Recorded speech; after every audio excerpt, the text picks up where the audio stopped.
audio works. That's beautiful, baby.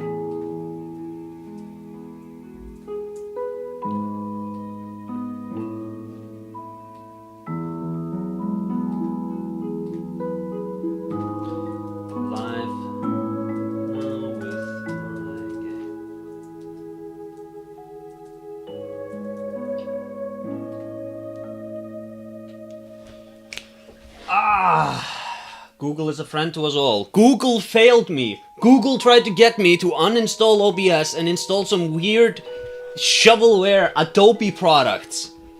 What is a real friend to us all is to just restart the stream and restart it again after configuring the correct audio setup.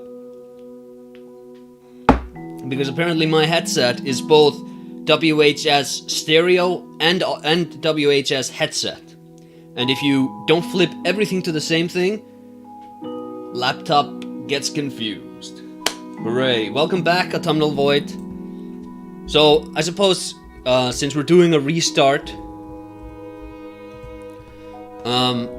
stream, we should also restart the introduction. This is a mistake. There should have been, like, you just plop down here, there should have been something in the story telling you what to do. This guy, he's just there to give you the basic tutorial, and he asks you to capture a bunny for him, which I already have. Also, like I said in the last sort of test stream, there's going to be some performance dips from time to time. Turn it on and off again works every time. It's so unfair, but yeah, that's the case. Also notice how expert I am at level designing that I placed all these flowers underneath this Acer character to draw the eye. I was once approached by Naughty Dog to oversee their lighting engineers and level design McGee's because of my expertise in this field, clearly. Yeah, so the music is now. Also, my guy has the ability to run, but because the frames are kind of crap right now, you can't see it. Oh no, he doesn't have the ability to run. He has the ability to roll. That's right. This is another mistake I made. So, the game has, within the code, there is code for knockback. So if you ever get hit, you just bounce back a little bit. But the problem is that the knockback code is attached to the collision object code. And if you get hit into this wall, the game tells the wall to just spit you back out. It's like, bloop, and now you're stuck. And then the game tells you, the game's just like spit you back out.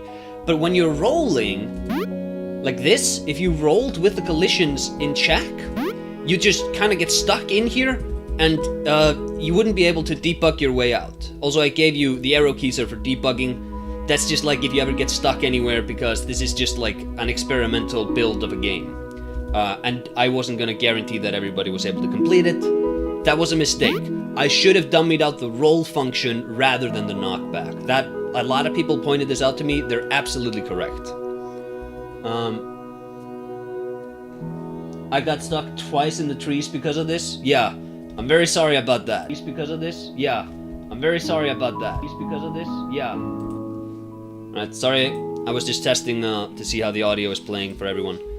Alright, so, first thing you do, you get to Swamped Over Village. Now, astute viewers might notice that this is just Sandover Village from Jak and Daxter. In fact, you can see here's a mayor character.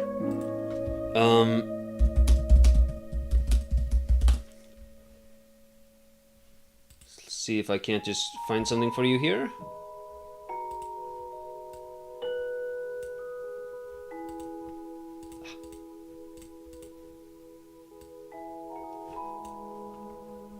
Look at this. Look at this guy. Look at this guy. When you steal from the best, okay? And there's a bunch of other things that I stole from from other games. You're gonna see it soon. Mayor of Swamped Over Village. I pointed this out in the failed stream. The font is terrible. I do have a new font, which I'm going to be incorporating into the director's cut, which is going to look way nicer. The problem here is that this is just the Garamond font I use in every video I make. I always use the same Garamond font I have since I made the Demon Souls video, I think. Garamond, for those who don't know, that's the font they use for Dark Souls. But once you scrunch it down like this so that it fits into the pixel size that I'm using, it looks kind of cluttered and unfocused. Like, look at the M. There's a weird swoop here. Like, this pixel here specifically, it should be a little higher, and then you have like a nice round M. There's no reason for the M to have like this bulky bit at the end. The A's, look at how like it connects up and it gets glued to the M. But there's like no actual, like, it's not supposed to do that, it's just the way the letters kern. Anyways, everything is fine. Swampdover Village is in great health. Everyone thinks their problems are my own. No one thinks to give a mayor a break, but I endure. Sobbing. People only come to yell at me. It's not my fault they're afraid of spiders. They should just do what the rest of us do, burn the webs and the spiders leave. Now, this is expert. I've very sneakily attached into the, into a dialogue function here what you should do. And that is, because everything's covered in spider webs right now, pick up a torch. Oh no, I wasn't gonna release this guy. And yeah, use the torch to burn the webs. I'm not gonna do that right away though, because I just did something which you should note. Whenever there's an item you can pick up, if you have an item selected here, then the game won't distinguish between whether you're trying to use that item or whether you're trying to pick something up, so it does both. That's something I probably need to change.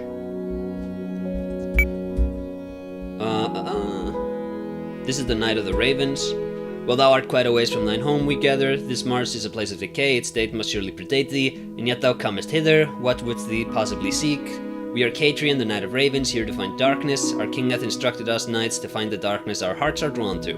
That's from King Arthur's Camelot, where he sends all of his knights out into the field and tells them, go to where the forest looks darkest to you. And I really like that idea. Our journey hath taken us to these lands, fitting for our spirit animal, wouldst thee not say? That is a line. Okay, so this character exists in a different game. This is all built from the assets from another game, and this character remains mostly unchanged from that build. I just moved his story around to this place, but he has a weird function coded in him, which I'll talk about in a bit, because we're gonna see it. Before going in here, we're going to take a look at something. You'll see that we need a fragrant branch of yore.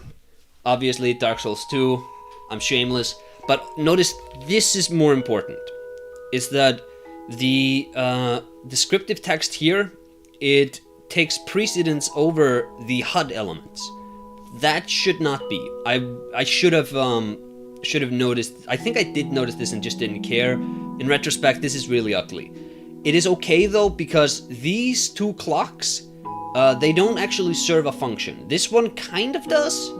This one, like, originally what would happen is that the game operates on cycles, and every 10 minutes, the function for every NPC, it alters. So it's like simulating a looping timeline. But the game has, like, you'll see, 0 out of 40. That's because it's 4 cycles, 40 minutes, 10 minutes each cycle. The problem is that I dummied that function out, because when I playtested it, it just didn't play well. So instead, now the world state advances with you doing things, but I didn't change the code underneath, I just dummied a bunch of it out. So you still have like a second meter here, and you still have like this clock guy. Let me see if I can... No, okay. I had the good sense to remove the debugging time advancement mechanic. But because of how... because of the way I scripted for time to advance, it is all attached to these clocks. I couldn't remove them. I should have dummied out them being illustrated on the GUI though. That's on me. Also, you'll see this little happy face here. You'll see him in my next game. This is a sneaky little Easter egg. Oh, also here, this is another one. You'll notice that I'm walking over the shell can't pick it up. Walking over the candles, can't pick them up. Walking over the stones, the grass, can't pick them up. Can't pick up the flowers or anything. There's not a lot of rewards for exploration, and there's not as much interactivity with the environments as you would have wanted. So that's something I'm gonna fix for the director's cut. This is the artist. Look at how much smoother the frame rate is when I'm in interiors. This is because, like, there's so much less the game needs to be rendering than on the exteriors. This is something people didn't notice. I have seen a few streams of the game, and I encourage people, if you ever want to stream the game, just, like, let me know. I'll tweet it out. I'll send people your way as well as I can, because I'm really interested in people playing the game and seeing their sort of first impressions, seeing where they're instinctually drawn to, and what the game has taught them versus what I was trying to teach them. I learn a lot from that. These vials you can use to fill with healing water. Alright, anyway, this is Mose, the artist. Isn't that just a case? I finally found my muse, but I haven't found any special mud. Sobbing, without the mud I can't make my art, and I don't want to fetch it because it's cold outside. This is really bad writing. Let's just call it what it is. Also, the artist complaining about his muse, and his name Mose comes from muse. This is also another character from Jak and Daxter, the Precursor's Legacy. You'll notice a little Cthulhu statue here. Happy little guy. This is actually an item which you can pick up, but I coded out. I think I dummied it out because I didn't have a function for it in the game. But like every single inventory icon here, it is just the same image. This is just another frame of that same image, and it's like image 17, image 20. An image like 3 or something is just a more detailed version of this Cthulhu guy. I'll probably tweet that out if I remember it. Yeah. Oh, this is the sick boy. Here you have another vial. This is bad game design. Hello, are you one of Tom's friends? I'm so sorry, but he's too sick to play today. But I'm sure tomorrow he'll be right as rain. At least I hope he will be. This is a setup just straight up from Kingsville 3. You'll notice here that it just says picture of a bunny. That's this drawing here. But the instinctual thing to do when you get up here is to talk to him. But there's no like function for that, and if you interact with a picture of the bunny, you just get thrown out and you can't go back into their house because you stole from them. But she didn't have a reaction to you stealing the vial. What's that about? Also, I'm gonna take you a little bit behind the scenes. It's the same room, everyone. All the houses in Swamptower Village, it's the same room. Kid playing with mud, like my Mudman. I stole a carrot to make his nose. I know stealing is wrong, but Mudman is my friend, so I did it anyways. This is Mudman. He was originally not a part of the game, but I was just doodling it, a Mudman. But then I figured I needed a carrot, and I saw he had a carrot nose, and I was like, oh yeah, I'll put him in. Also, we can steal the carrot if we destroy the Mudman. This loser crying about his Mudman. His head should really do like a slow bobbing motion or something. I don't know. I don't know how this plays. I don't know how this looks. There's a hole here which everyone has complained about because it's so prominent.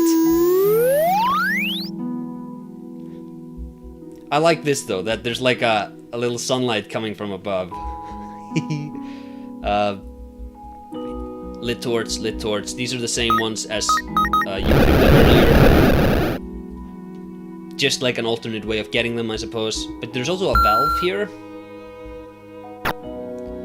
And here we have Mayashala's Potionarium. Hello, welcome. I love how excited he is to have us here. Look at him. Mine wares are supreme, my potions plentiful. Last night I stole the valve to the healing fountain. Ever since they built that fountain, my business has been down, so I stole the valve and hid it where no one can find it. I have to make ends meet, see? And I don't want to do physical labor. There's a lot of this, just characters complaining about how sucky their life is. The issue with this guy is that the potions, like, in a better game, you could bring him ingredients and he'd make you potions with fun like buffs, debuffs, status ailments, and all that sort of stuff. There is such a mechanic. There's one in the game that he can do for you, where you can get him. I don't remember exactly how to do it.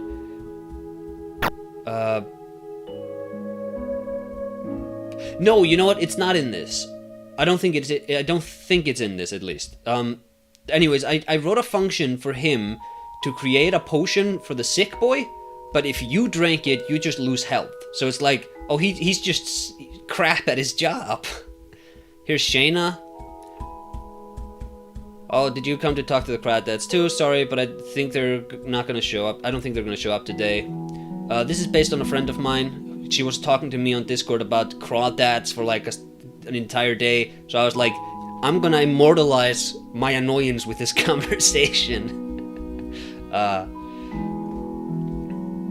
Alright, so this should be better communicated. The valve, stick that on there. And now you get healing water.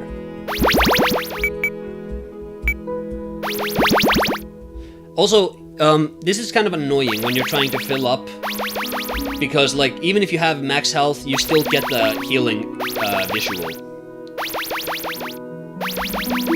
And I think the pink hearts make it feel more like love than healing, but that's a stylistic argument, I suppose. Here's my favorite NPC, Avery, the carpenter. Hello, did you come for a commission? If so, I'm sorry, but I can't help you because I lost my hammer. I must have left my hammer at some job. Finding it will take me all day, what with my back. Hey kid, if you happen to find it, would you bring it back to me? I'll make it worth your while. This is my favorite character because I see a lot of myself in him. Like, he's tired, but he's good-natured, which I like to think of myself as. People who listen to the Essays and Espresso podcast that I do might disagree about that good-natured part. I think I'm good-natured. Also, I think I did like, this is sawdust, he has like a tool chest, he has nails. Like, look at the texture on the table. This is clearly, he's just taken like, wood paneling and he's just hastily made himself a table here. I don't know, I think the saws look really good. I think this scene came out pretty nice looking, all things considered. This is the Lady of the Books. Lady of the Books, there's a filthy rodent in my house, so I stay outdoors. If I were the Lady of Courage, I would face the monster in sight, but alas, I am the Lady of the Books. This is just another way to get to the bunny, in case you screw up and lose the first bunny. There's no function really for if you catch the bunny. It's not like she goes inside, she stays outside the whole time. That's fine. We're not expert game designers, we're hobbyists here. And this is an empty room. I think the problem was just that I didn't have time to think of a better, like a new NPC. There's no hidden lore. No hidden lore whatsoever. I'm very proud of the tree collisions. Like, look at this. He like actually gets a bit buried behind the tree. Like, I think this looks really nice. And here's a snail blocking the path. You'll notice the game is called SNAIL. Not much more depth to it than that. Let's fill this up. I also really like this statue. It's like a headless goddess angel with a sword and a shield. I don't know if it reads pretty clean because like it's so much gray and black mixed together. If I colored it a bit differently, I think it would look quite nice though. Mudman is probably like the most pleasant looking pixel art I've ever done though. Alright, so you also have this little swamp area here. Why are all these spirals going around like there's a path here? I don't know. Chat, I'm gonna start reading. You've been talking a lot. Spiderwebs just release your pocket bunny. Were the stones meant to slow you down, by the way? Yes! The stones are meant to slow you down. Like you can't quite see it because of the lag, but if you're not streaming the game while you do this, you can notice like there's a slowing down effect. this is just an annoyance. There's no scene in the game where this like actually affects gameplay, but there should have been. There could have easily been. This is one of those things where it's like, this could have been more realized if I would have had the time and I'd have known I had, like, this was created pretty late in the game. There's also a face which appears here. Notice it, notice it, notice it. Come on, don't make a liar out of me, game. Come on. I think there's a face that appears there. Maybe not. But I don't want to take my eyes off it because I've invested so much time into actually checking it out. Nah, who cares? Nah, who cares? I thought I could cheese it out. Obviously this here, like, stones act as a lock on progress. That's fine. Notice the little spiral shape in them. That's just a nice little thing.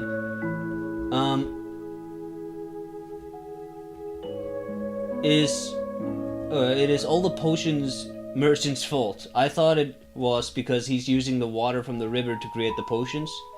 Yellow fountain, better drink from it. This is from Kingsfield 4, right? There's a yellow fountain there, and it's supposed to look like translucent shimmering gold. It just looks like piss. I know it looks like piss. It should have been pink. I should have made it pink, I know. Oh no, you know what? I should have made it like, cyan, or some like really luminous blue color, I think. Love the music. The music was done by, Wade Jose. He, I follow him on Twitter, and I blip his stuff out every now and then. I share it. He is incredible. That guy, he's gonna be like a known name 20 years from now because he's so talented. And I just stumbled upon him. I love it. And he's coming back for the director's cut. He's doing a couple of more scores. We ready to go into the cave? The red threw me off, by the way. I was thinking we'd finally find them eventually. Protection did ooze from it, sure.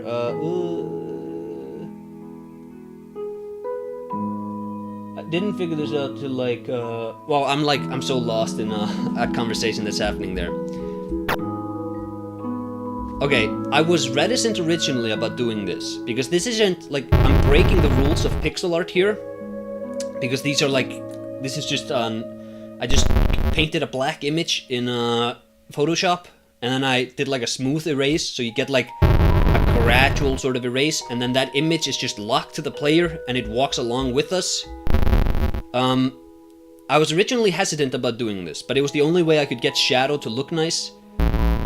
In retrospect, I should have done more with this. I should have totally embraced this. I should have had it so like, when you have a candle standing, like if this was a candle, there should have been like a soft glow effect around it too, that like shimmers in and out.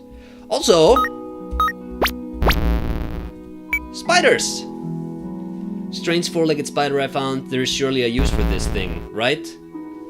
No, sadly not. I didn't have time to code one in, but there will be in the director's cut, don't you worry.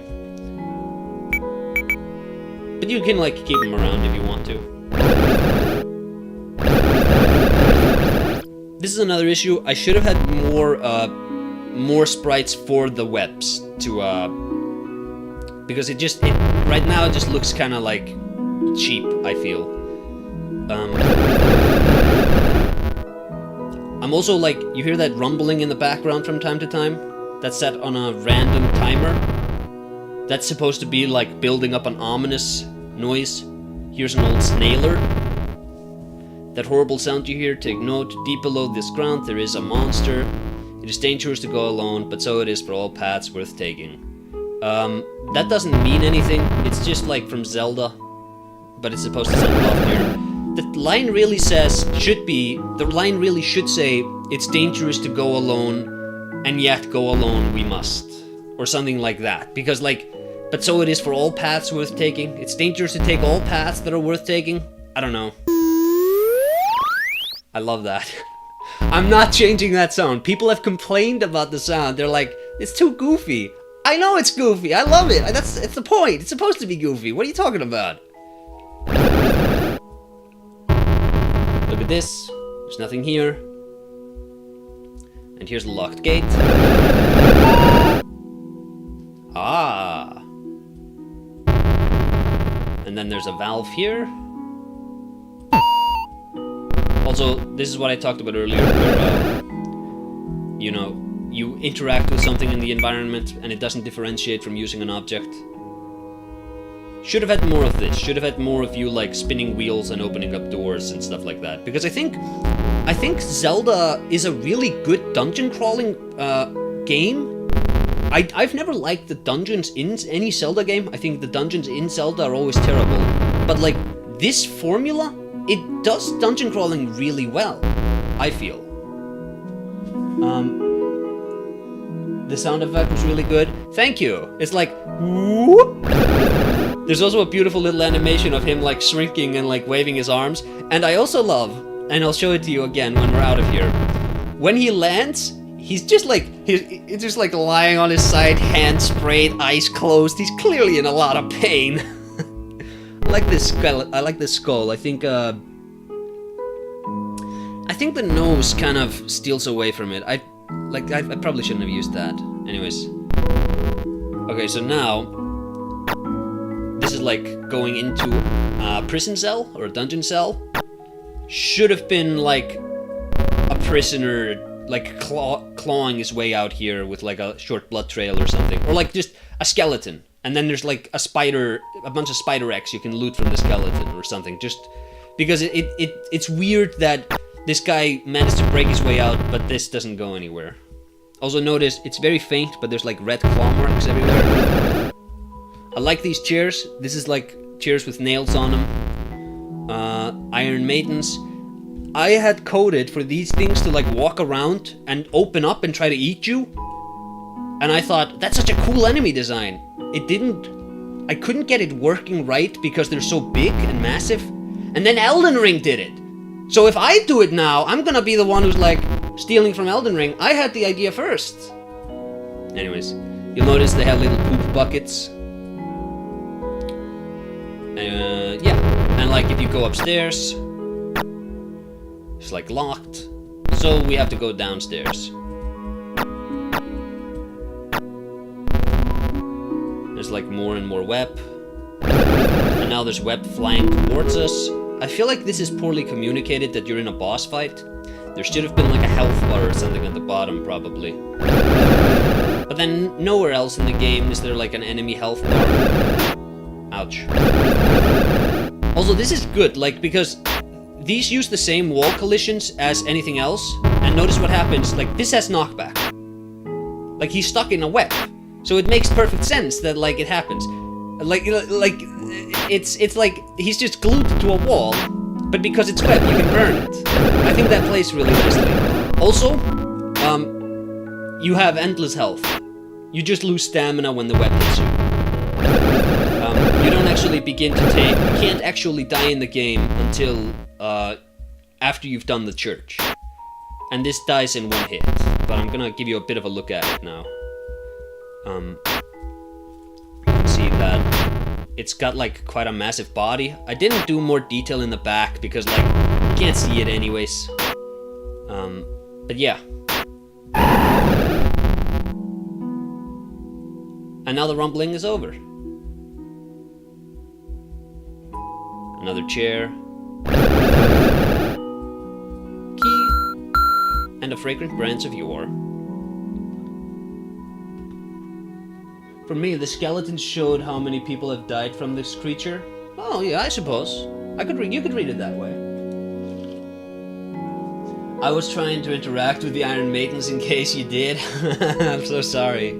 There's so many like missed opportunities. I think this is really like missed opportunity, the game. And now he's here. You see, you have a knack for adventure. So did I once. Boy, if you want to see a real adventure, go to the church. If you are worthy, you might be able to restart the flow of time. Okay. So the idea is that time here is stagnant. That's why there's like spider webs everywhere. And that was supposed to be like a big deal with, because I talked about earlier how I had a time loop mechanic. That was the idea there, is that like time just keeps on repeating because it's like, it's stilted, it's stagnant. And you could like do things in the world that would change the world layout, but the people in the world itself, they wouldn't be able to notice that. So like imagine Majora's Mask, where it keeps looping, but your effect on the world doesn't loop, and you don't lose anything. You're not stuck in a loop. Like, there's not an actual loop, it's just people have been sort of conditioned to be in a loop. You'll see a lot more of that in when my next game comes out, because that's... I don't know if I'll do a time loop, but that's like a big narrative thing. Alright, you haven't actually advanced the time state any. The time is still 0 out of 40. Sorry about that. Oof. I feel like I've been up for days. Great dialogue there. I will say, I quite like the way this church looks. I don't think a lot of my pixel art is like good. It's serviceable, it's fine, it's not terrible. You can read what everything is. This, I think, is good. Yeah. Okay, here's something which you're gonna notice, and it's bugged me ever since I noticed it the first time around. Look at the door. Okay, it just magically appeared. Should have been a fade-in, and the fade-in should have happened here, because it's not in frame anymore. This is another thing, bad game design on my end. This is supposed to be a speech, like you're supposed to read this, but people didn't, like I've never seen anybody actually interact with this. Heroes are made of bravery, not victory. Follow your impulse, draw the sword, and recover lost courage. And we're in the dreamlike church. I forgot I had a water animation here. This looks terrible. Yeah, I've become, here's a little secret chat, I've become probably the greatest water pixel art animator in human history just over the past couple of months. So this looks really bad to me. But here's the statue I was talking about, right? I think it looks quite nice. Alright, here's another trick. You're immortal right now. These things, they don't do any damage. So you can just walk up to them and whatever. Notice here, the door is still gone. Alright, you notice those little black balls that zap into you? That's a function which has been dummied out. Like, it's supposed to be that the more of these you kill, a darkness counter is supposed to go up, and that's supposed to have, like, negative effects. I dummied it out because, like, if it's mandatory for you to kill them, I probably shouldn't be penalizing the player for doing it, you know? Still locked, but this is open now. Okay, I love this effect. You have like the little glass window on the tower, and this pays off later in the game. Yeah, you know, this wasn't actually originally there. I remember now. I made this pay off, and then I went back and I was like, okay, that means I need to change it in the beginning, and it's like, yeah, and it's a much better change. Strike the bell. Alright, the water being blue was a nice detail compared to the grass in the village. Yeah, I was wondering what happened. I kinda headcanoned it like we absorbing the essence of the people before me. Yeah, so it doesn't have any meaning in this game. It had a meaning in the game I was making, and I'm still making, like, it's like the game that I worked on, which this was like a test build for. That's still the game that I am working on. I've just rewritten the story, and it's a completely different game. Same assets, same maps, same like script, same everything, but because I now know a bit better which mechanics congeal well with like a good game, what players like to do in this, I've had to change the story around, and I think it's for the better. 18 hours remain. The flow of time has returned. So now you go down. Look at it. Okay, the door's gonna, like, the wall is gonna fade away. So I'm gonna have to be quick. Oh, okay, I didn't do it. If you get down fast enough, there's a trigger here, invisible one, which makes this fade away again when the bell has been struck. But if you run up here, then it just disappears again. It just becomes a wall again. And if you walk down again, it'll keep disappearing. But it's like, it doesn't, you're not stuck if you do that. It's just like, it's ugly. I don't like it. Anyways, he's moved around. He's now watering plants. And, okay, there's like 2 blue dots here. He has an animation. It's just that his image speed is 0 for some reason. I'm ashamed to say, but I take great pride in our flower garden. Flower must be tended daily. Delicate things demand tender hands. Okay, Crowman is gone.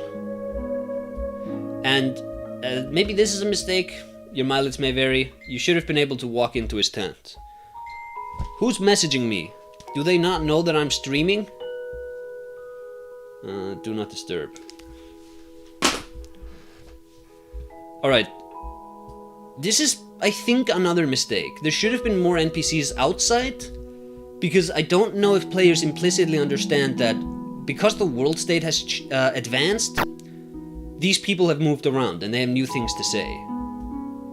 Everything is fine, Swamp Over Village is in great health, so great in fact that I'm taking the day off to read. People never leave me alone, but I endure.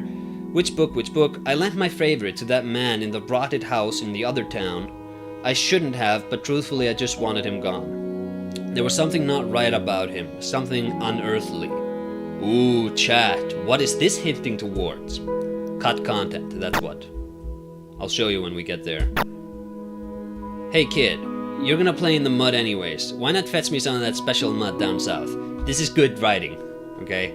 There's some bad writing in the game. This is one of the good writings.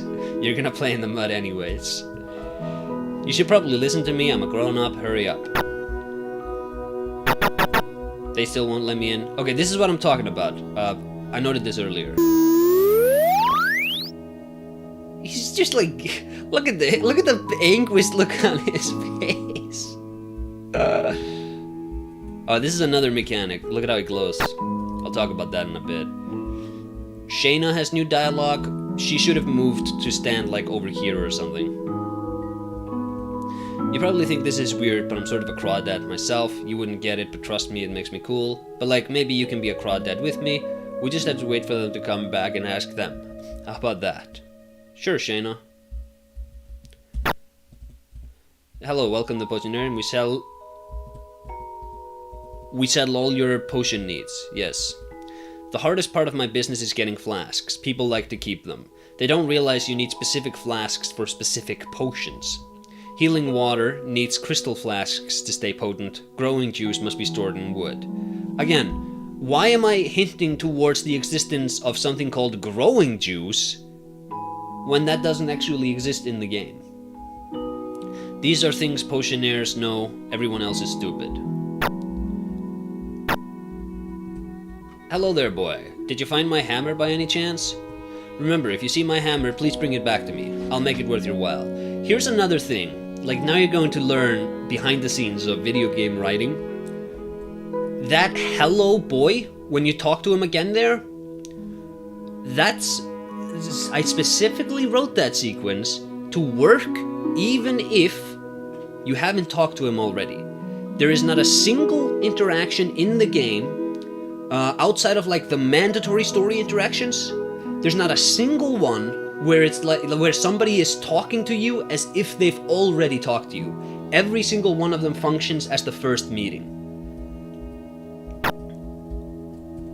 Strange, I just felt a weird sensation, almost as if an old wind began blowing. I wonder what caused this sensation, and I wonder what made it go away in the first place. I think that's fine dialogue. I don't think Mudkid has any new dialogue. I think he's just mad at you. Yeah. But this is a function I like. Because time has advanced, the snail is moved.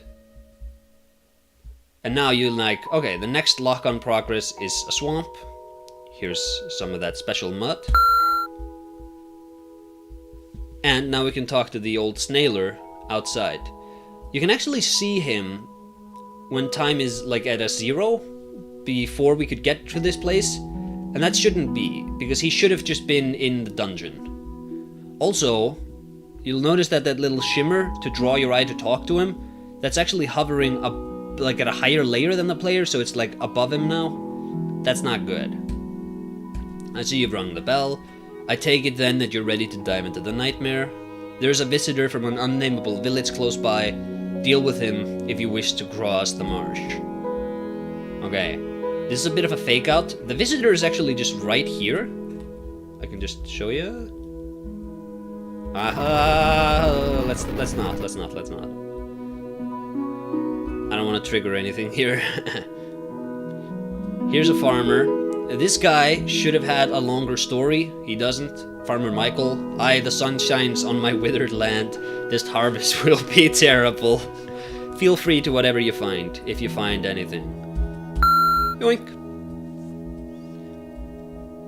Okay, this is a bad level design, because you're just walking up and down this entire field. Yeah, bad level design. Here's the hammer, and this is an unfinished house. And if you'll notice, there's a little cave here. In an earlier build of the game, pre-patch, this is where you found the valve to the fountain to get the healing water. But I moved it because nobody ever found this or like connected that that was the valve you needed, because it was poorly communicated. This is not the unnameable visitor that visitor from an unnameable village or whatever he was hinted at. This is just a slime enemy. Well, he was an enemy which I like. I just gave him a speaking function. He's a nice guy. Bridge is out. I can help you cross if you find my bunny. He got lost, so I flooded the swamp, stopping him falling in. I'd found him myself, but my eyesight is too bad. Okay. I could give him a picture of the bunny. And that works, because his eyesight is bad. But I could also just drop the bunny to him. But if I'm too bad at running around and catching the bunny, what I can do is I can feed the bunny a carrot, and then the bunny just follows me. And if you bring the bunny here, the bunny is there now. And it's insane. Should have had a nicer animation there. But that's not all. Let me show you something cool. Let's just hop on over the map. Using debug keys, who cares? This isn't a sacred playthrough. I'm just showing you guys the ropes.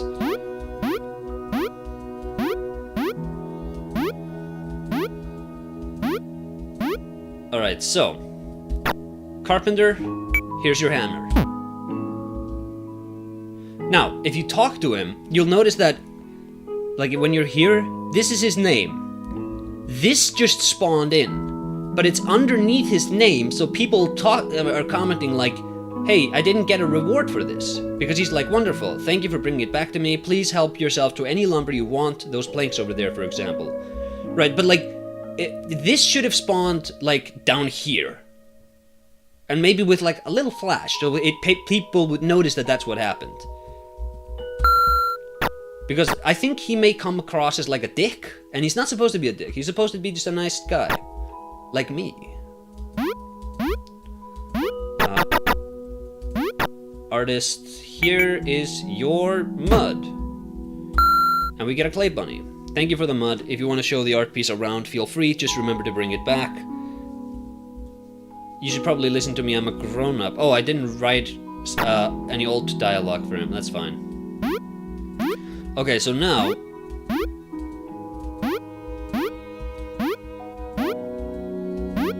I have a few more ways of crossing the marsh. Come on. There we go. You can give him the clay bunny, and because his eyesight is bad, he won't recognize that as not a real bunny. He'll open up the swamp.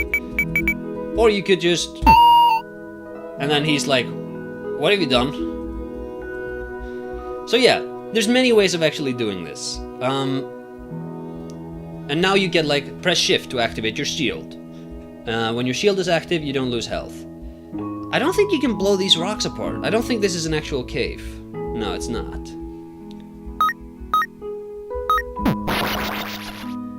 Right, now it's just like a little action gauntlet. There was originally a mechanic in the game, whoops, where you could like do this, and it'll like shine a light at every enemy in their direction, because it used to be kind of more of a collectathon where you'd like kill everybody. But that's no longer there. Here's a function that he's missing. He's also hovering over the player, because his his depth is coded to his Y coordinate, but only in his create event. The step event doesn't update him even though he has moved. So he still has the depth he had when he was way further down in Swamptober Village.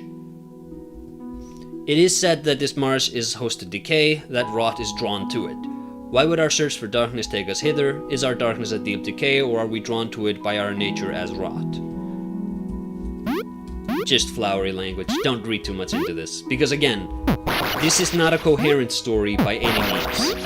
The story really just becomes an actual story with like ideas it wants to explore in the last third or so. This is what I'm talking about. I just got killed, no knockback. That's why knockback should have been in the game, rolling should have been removed instead.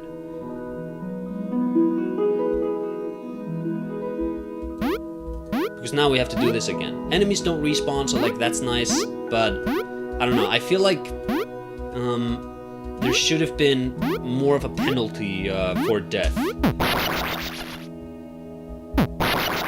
But it's more like an adventure game than an action game, really. So like, I don't know. I feel like so the problem is that, oh crap, he's still hitting me from down there. One of the problems is that enemy AI was, I had to rewrite all of it just a few weeks before launch because it just didn't work what I had, so every enemy interaction is kind of dumb. With the possible exception of this, I think this is an okay boss, or like an okay enemy. Look at his fun animation when I hit him. I think it's really great. Look at that! Also notice that the balls are coming from the conch on his pike, or staff.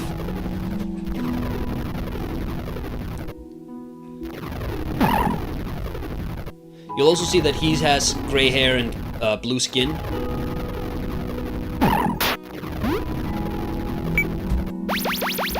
Just healed. And now that he's dead, time has advanced again. And we can pick up the conch. Listen closely for the sound of the ocean. The ocean is a loving mother. Perhaps snailers hold on to these shells as reminders of this. I thought the spirits were the people in the village, kind of Dark Souls-esque with humanity. They are just humanity, right? These are just humanity sprites. They're not gonna look like that in the director's cut, I can tell you that much. Programming all of this, you really should be proud of yourself, Acer. Ever thought of making a tactical RPG or such? Never say never, but probably not. I'm more interested in games of this nature than I am of like I love to play RPG, like more sort of, you know, you just look at a gigantic map for 30 minutes and then you make a move. I love to play that stuff, but design-wise, it's not really for me. That's why he's in the water, by the way, to draw your eye here and make you think you can do something. And now you can walk in the water. Also, okay, he was originally also, he had the same problem as the Crow Knight, where like he was on a separate layer, but I must have fixed that in the patch. Go now to the south of Swamptober Village. Go now to the south of Swamptober Village. There is a boat. This is a bad sentence. I should have had more commas. Take it to the Misty Isles and confront the origin of our nightmare. All right. And now, all the NPCs have new functions. This is what I'm most proud of with this game, is the world layout itself. Because every path you're going to take is going to naturally, like, you go into the cave, and it spits you out, like you do a little loop there, spits you out in the prison, and then you're spat back out here. You go into the church, you're spat back out here. You did this little loop, they spit you right back here. So every time you do something in the game keeps returning you to this village so that you can see the new functions. Something is not right in this town. Mayors know these things. We hear from everyone. No, it's not what anyone said. It's what they aren't saying. It feels like something big is happening unseen right under our noses. You have a strange aura, kid. Somehow unpredictable. This might sound silly, but I feel like we've had this conversation before.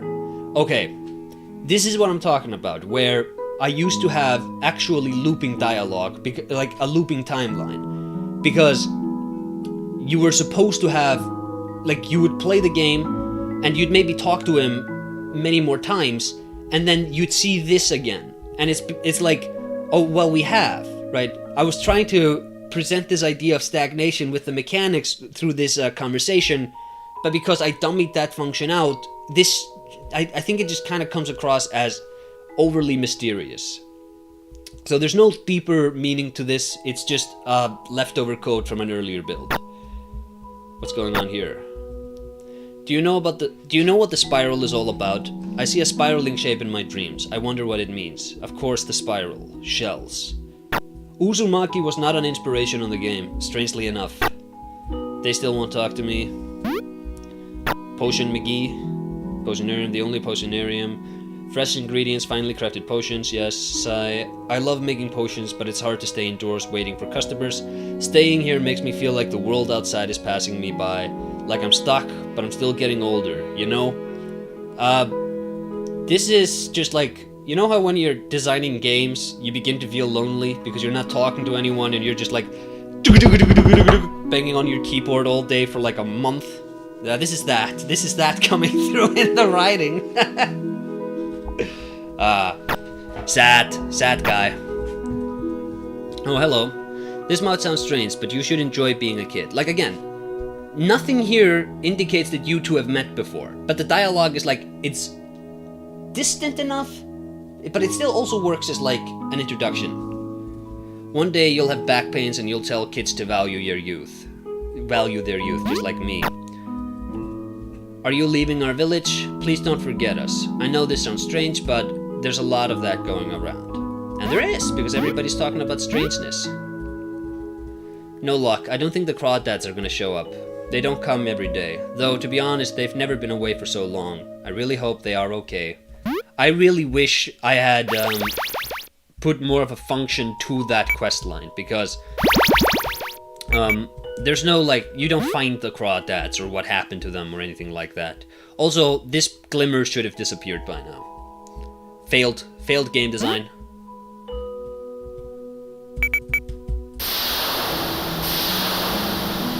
I hate this transition so much. Okay, now you're like in the misty part. It's fog. But the transition isn't great. It's very hard to animate fog in pixel art. And this is a key item, the cons. You can't actually progress throughout the game without this thing. So I'm wondering if I should have like a chest or something you can open to find every key item in case you drop it. Or if I should have an alternate path to progress through every key lock. And you'll notice the snail, it still locks off the entrance. The fog really shouldn't be here. It should have just been past the boat. Also, a lot of weird looping level design here doesn't actually lead to anything. Bad game design. So, here's the dock. This is the path to the Misty Island. That's also from Jak and Daxter.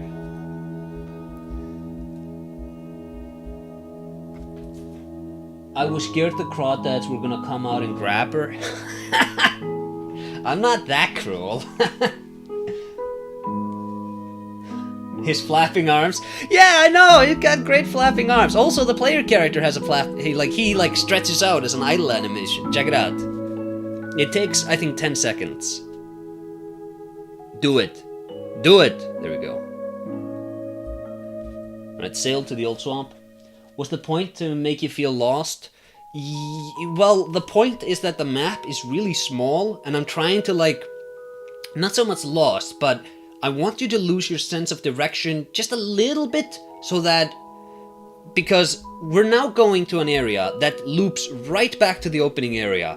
And in fact, when we're walking by the swamp, if you look down, you can see, like, the end of that area. So I'm trying to just this is why, again, this is a weird turn here, and it's like just trying to make it not feel like you're playing in a box, which is what you are. If I show you an image of the actual map, you'll be like, yup, that sure is a box. This is where the fox should have begun. It shouldn't have been anywhere north, it should have been here. Notice these heads on pikes. You've already met 2 people with blue skin by now. Message etched in tree: never forget, never forgive, false god, snail sin. The mist shall consume their minds, trapped in the nightmare with us. Also, no. This is not great. They should de-aggro when you're not. Well, like, because they can't actually go into the water. But they should just de-aggro when you're not in vicinity to them. Get lost. And this is another example of what I'm talking about, where it's like, this path goes nowhere. Probably, like, should have had, like, maybe a little hut you could visit, get some, I don't know, healing items, get just anything. This is another path that goes nowhere. Listen to a new song, by the way. This is the idea with this song is you're lost in a misty forest.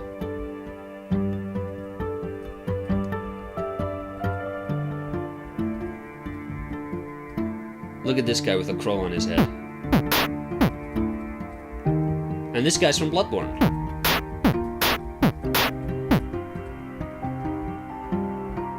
It's not here, it's the other one. Cool soundtrack. Thank Wady Jose. I could never have written anything as good as this.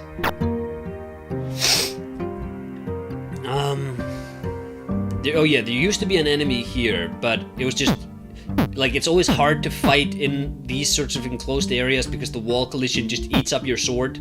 So I just deleted him. God, get rid of him. He's no good. Also, enemies should have death animations, I just realized. There's another fountain here.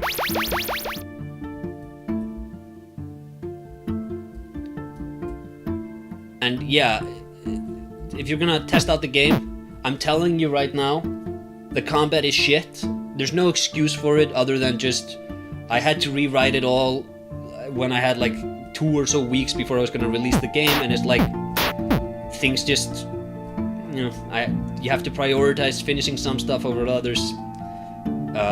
It's gonna be better in the director's cut, but it's bad here. Also, notice when you're, hold on, when you run, look at that, like that, those little glimmers over your head, that's supposed to tell you that you've run out of stamina. But like in retrospect, the stamina is probably not the right mechanic for this game. Now comes an elongated sequence where we're just walking around in a swamp. You're supposed to use these snails on the lily pads to guide you. There's nothing to communicate that, it's just like I put them there to guide you.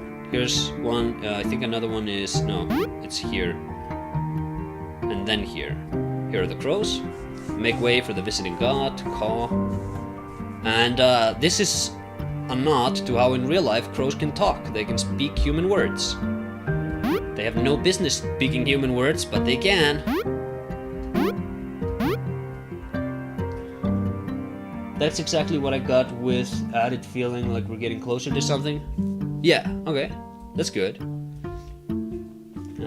Just dropping in to say thanks for the kind words about the soundtrack. Oh, he's here, everyone. He's here, everyone. Everybody say thanks to Wade. He made an awesome soundtrack for us. I think I said Wade D. Jose earlier. And I don't know, is it Jose or Josie? Anyways, yeah, I'm super excited to get him back for the director's cut. Notice this. Now we're in the Snail Village.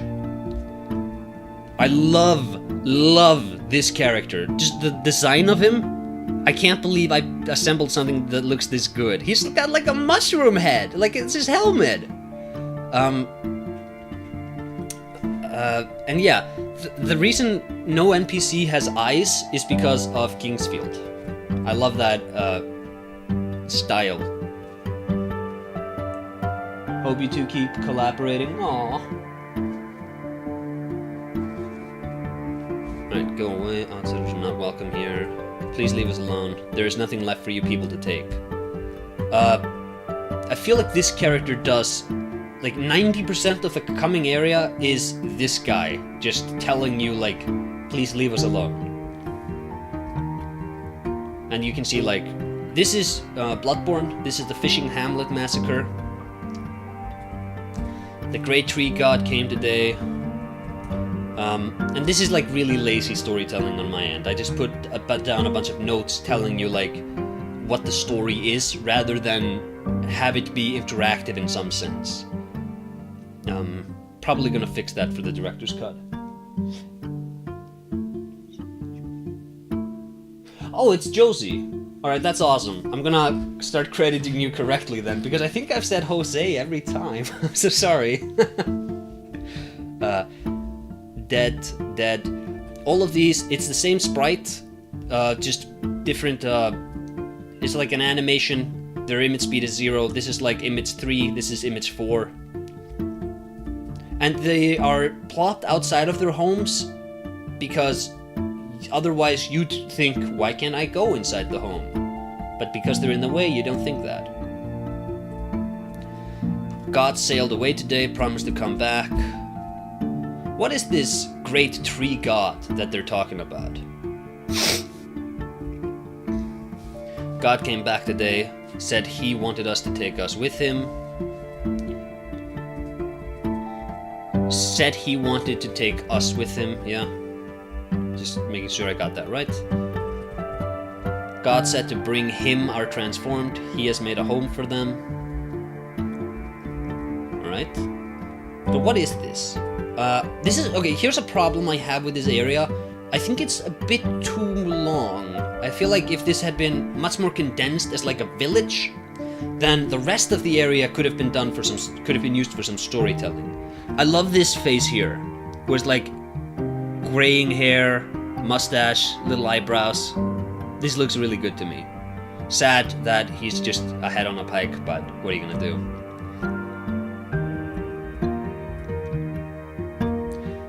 These two, they're a married couple, or maybe they're twins. They're whatever your imagination wants it to be.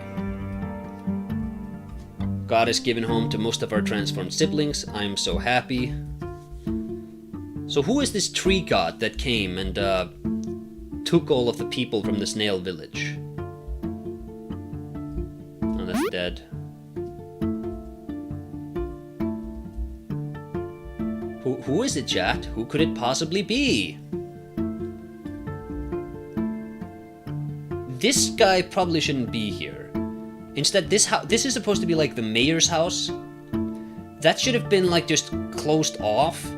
And there should have been like red mushrooms here to indicate like, this is where that guy we met at the beginning lives.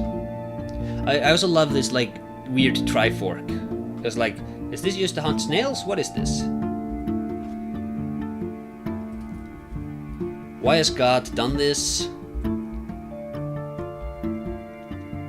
What comes next? What comes next? I think that's the last message. Yeah. This is closed off. No, this is the last. God. Right, alright. And here we get a new text message. The path to the visiting God. So chat, only those of you who haven't played the game, you're allowed to guess who the visiting tree god is. I think notes left behind before or during a disaster are always a bit hard to buy into realistically, but I understand why it's often utilized. Other methods are way harder to execute. Yeah, it's like It's justified here as like it's a message etched into a tree, but I think like if you want to actually do this right, I think what you can do is you can have a small village at the beginning, and in one of the houses you'll meet like a little girl who's hiding, and if you like on a table in that house you can read a diary, and then it'll just say at the end, oh, some pages have gone missing.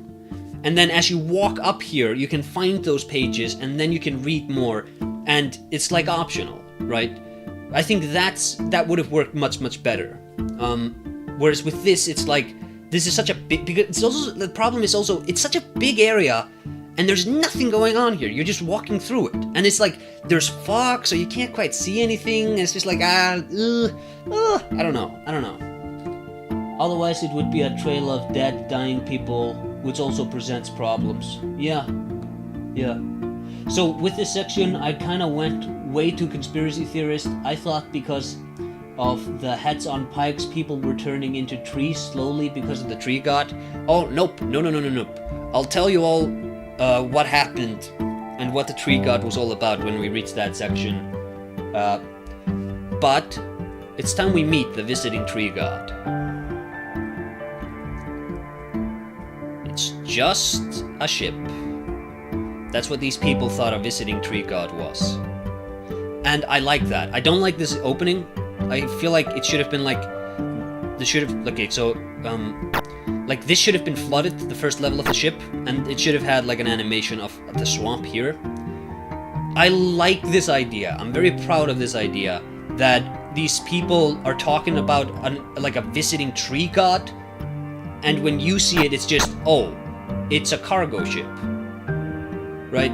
I think the execution is probably like an F, but the idea is an A. I love the idea. Anyways, this is also another problem. I love how the shells also slow you down. I'd forgotten about this.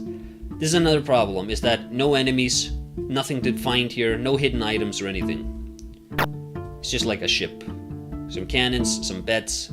You can't open the drawers, can't open the chests. I like how the cannons look though. Cannonballs and the cannons specifically. I think this is a good looking cannon. I'm also wondering if there should have been like a cannon placed here, which you could use a torch to activate. Or like maybe just with this cannon. And then when you get to the surface, you'll see like you've blown something up here. And that's like an entrance to a secret cave or something.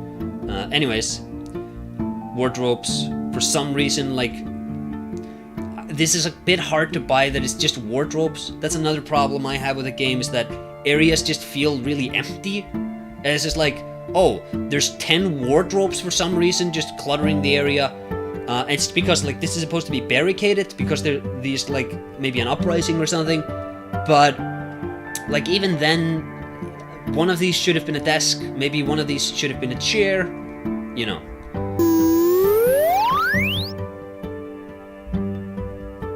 Right, this is like the crew's quarters, like the food court.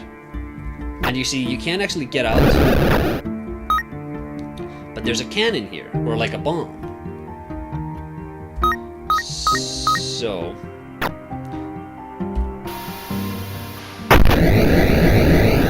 that animation is terrible, and also, back when the game had knockback, that bomb would blow up and you'd be kicked right back in here because of the collision, and then you'd come out and it'd be gone. That played much better than this. Also, there's no sails on the ship. I'm just noticing. That kind of sucks.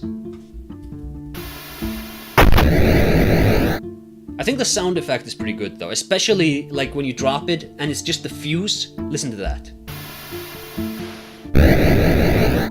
I think that's a good sound effect. Maybe the explosion is not as great, but the fuse is good. And this is the captain's quarters. And this is bad, because there's 3 lights, right? There's the dead snail here, there's his diary, and then there's a boat. What are you supposed to interact with? Here's this little... okay, also, I like these windows. I think I should have had one more color, maybe. Because they feel kind of flat, but like the design is pretty nice. Anyways, in Fading Ink, it says July 22nd. Is that an important date? Not really. Like, if you read all of the, if you take all the dates the game gives you, it is, like, coherent. The dates do match up, but it could have just said, in Fading Ink, you know, it says, and then what it says. You don't need a date attached to this. The villagers are beginning to come up short with their offerings. Our industry requires a steady stream of snails, and these savages aren't delivering, but I will deliver the quota, even if I have to round up the entire village and ... The mysterious ship, it has no function. It's just like to draw your eye to it. And then he has some paintings here. It's really nice. This is also an item that you used to be able to pick up. I don't think you can anymore.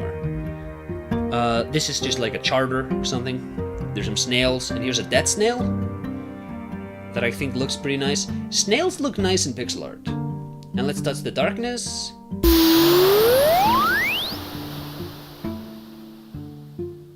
And now we're outside. Okay, first of all, I like these snail shells sort of embedded into the wall itself of the mountain. And now that we have the bomb, we can open up more areas. But here's a funny thing I noticed in playtesting once. These stones aren't actually stopping you from moving through this area. You can just walk around them. But the stones here are. And here comes probably the worst single part of the game, direction-wise or design-wise. The fuse is nice, thank you. Did you intend the color green to be so prominent, by the way? It just kind of became that because it's supposed to be like a marsh or a swamp. But I have actually thought for the director's cut that the snail village, that whole area maybe be a luminous blue instead. And they're like the areas do look kind of different. So like this wasn't a design choice, it's just how it kind of came about. Let's see. Here comes the worst design decision. You aren't dead, right? People walk here and they're like, whoa, what happened? Did I die? Again, Radiant Whisper. You're supposed to talk to her. While the sun shines, raise your sword to the heavens to find darkness. Press U to raise sword. Right, that's why there's no sword here, right? You haven't died. This was supposed to be like a hint that you're supposed to talk to her, but this is such a god-awful way of communicating it. There should have been an NPC here you could talk to, like a blacksmith who's just banging on an anvil here, and he's like, oh, let me take a look at that sword. And then, when you press this button, U, he does this animation, right? I'll show you what this does in a minute. I specifically patched this function in, because people had a hard time figuring out where am I supposed to go from here. The game doesn't communicate that super well, so this is pointing you in the direction of every subsequent heading you're supposed to have. The single worst design decision I made was the way this is communicated. Also, these lines don't look that great because they really contrast poorly against the pixel art. And now you can talk to the snail. My family, all gone. Aww. And again, what I talked about with the world layout, you've been spat out right back in the village. Do you know what my books taught me? They taught me the fantastic. Life taught me not to expect it, though I still like to dream. There's a lot of depressed people in this game. I'm not a depressed person at all. I'm super happy. This is not a reflection of like my mental state at the time or anything. Oh, what? Oh, please don't worry about me. I was just sleeping. I don't sleep much in my bed anymore. My back, you see. Yeah, poor guy. Hello, a bit late for potions, I'm afraid. I'm just about to close off for the day. But you can come back tomorrow. I'll still be here, I suppose. Right? It's this idea of like stagnancy. It's these people who are just sort of, their lives are just sort of spinning and they're not going anywhere. Snoring. She should have had another sprite for this because she's supposed to be sleeping and she's still just standing, right? Can't go in there. The night is endless. If you can, please lift this curse. Mayor's office is closed, I'm afraid. Oh, it's you. Office is closed, but I guess I can make an exception. Not that I can be of much help. I'm sure you've realized by now. We're trapped. The nature of the trap eludes me, but I know for certain that we've been trapped.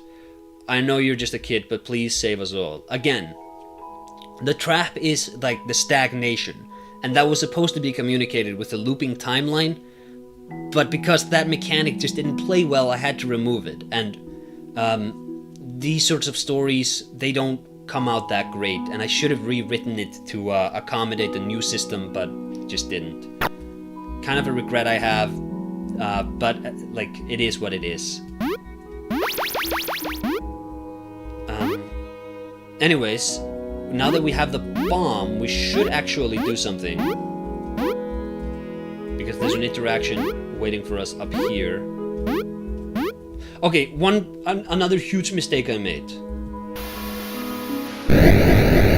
This isn't a stone. This isn't a stone object like the big stones. This is utilizing the same collisions as the walls are. These are objects you can blow apart. That was a mistake. Should not have been designed that way. And here you have some more of these. Let's get some stamina back. There we go. The spider webs and spirals conveyed the feeling of being trapped in some way. Yeah, I mean, I think it kind of, you can kind of still feel it, but I think it used to be much more prominent.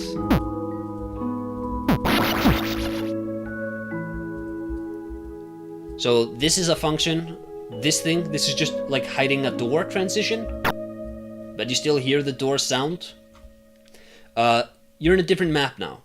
You see, if I actually jump back to this area, like the collisions aren't there anymore. If I walk in the door, I think I can still go into the prison. I think the doors are still there, but this is just like the map is broken up into four map pieces, because otherwise there's just no way it would have ever been able to run. And here's a bridge. Another worldly force blocks your progress. Instinct tells you this is not the way. This is terrible. Originally, also notice this. The old bridge, you can kind of see it underneath the new bridge. Anyways, the old system used to have the bridge be broken, and you were supposed to use the grappling hook to get across. And that was a much better system. Should have kept that system. Regret not keeping that system. Also, I dread the processing load that area is gonna have on my game on the stream when I get there, because that felt a bit laggy to me. Let's just zoom right back to the... yeah, there we go. So, now we've seen the SNAIL massacre. And we know how to advance, right?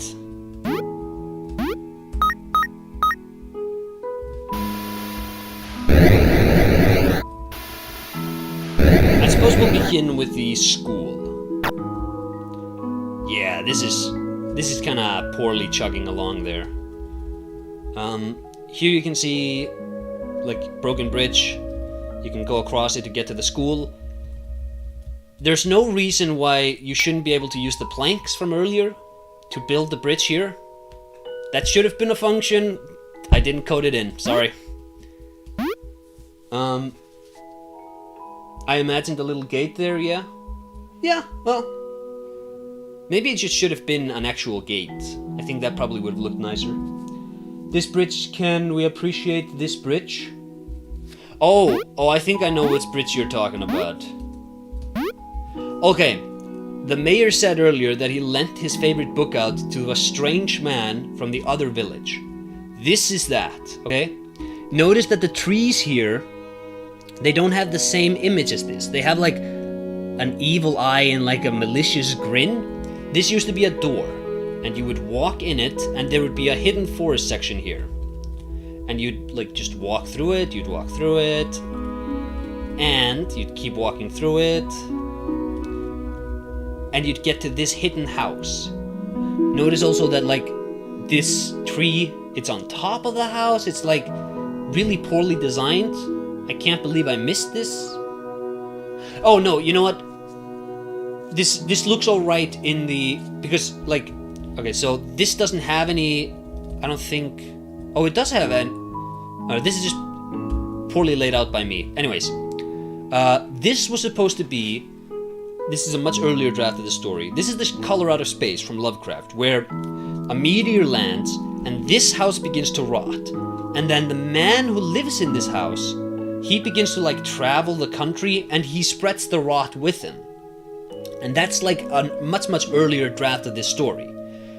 And you'd get to here and you'd find like his son who lives as like a weird fluid in the well. You'd find his wife who's just like a red animated texture in the ceiling?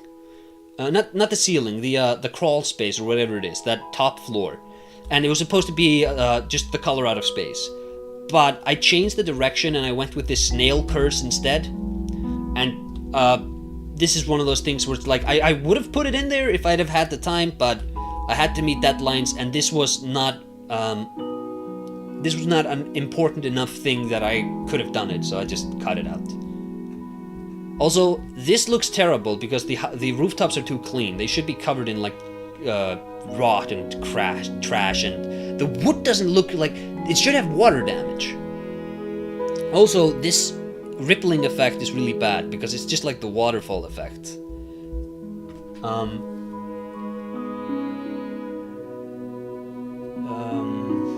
Maybe if the snail was in the bedroom, well, that would be a weird visual storytelling though. Oh, in the captain's quarters then?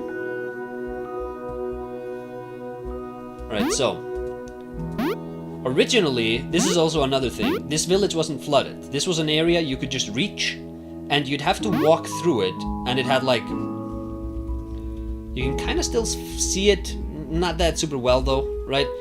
You'd get to it here, you'd walk down here, there's like an opening here, and you'd get here, like you'd walk in where the swamp is now, and there was a gigantic mill here, and you'd walk up the mill, and the mill would spit you out here, right? There'd be, the mill is just standing out here, you'd walk around the mill, and then you'd go on the rooftops.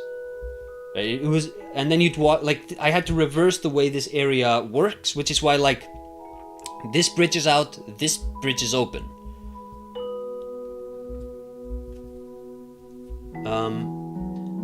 I got the idea of the rot because of the color green. It's everywhere, so I thought green representing the curse, or rot spreading. Yeah, I mean, if I think the idea comes across. It's just, it used to be conveyed much better with the gameplay, and I really feel like the game lost something from that. I'm not making an excuse. I'm not saying I could have made it better if I'd have tried, like I talked about at the beginning. I hate when people like do that. It's okay if you put something out there and it isn't the best it could be. That's fine. But it's just not as cohesive as it should be. Also, look at the rooftop. I hate it because this tile set is not the same as these tiles. These are like rounded tiles. These are square tiles. Bad design.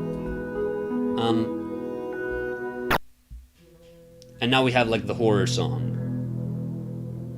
from Swamp Witch Academy, which by the way is Mid Witch Academy from Silent Hill. This is the courtyard, and it's locked. This is the locker room, locked. Classroom 3, here you have a fence. Classroom 1, fence. And here you have the reception, or lobby. Now, when I say this is from... Oh, I accidentally released the spider. When I say this is from Silent Hill, this is what I mean. It's literally the Midwich Elementary School, right? I copied it completely. And I've never seen anybody use this map. I went through the trouble of creating the damn map for you people, and nobody's ever used it. Because it's an optional pickup, I suppose, but it's like here. How can you walk past the map? Like, it's so... I feel like when you're walking out the door, you should see the prompt, and it's like, it's the map. I don't know. Anyways, I like that the teacher's room is like a cigarette. I feel like maybe these icons are a bit too modern for the game, but whatever. Yard key. This key opens up the door to the yard, seems fragile, might break at any moment. Here we have a closed locker. Now the key's gone, it was rusty, it broke. Now we're in the yard. Which is incidentally also, now we've walked into the next respawn area. So if you die, you come here. Here's something. I have no idea why the darkness image is sort of fluttering in and out. I didn't... like... It has 3 specific images because it's like how much darkness is supposed to be. Also... oh, it doesn't work here. Well, sometimes, for some reason, it works when you press the button. You get like... it increases the size of the... yeah, you know what? That's probably it. When you open up with when you use the torch, the darkness is supposed to back away a bit, and you're supposed to see better. But I must have coded it incorrectly, and now it just does this weird slow fluttering.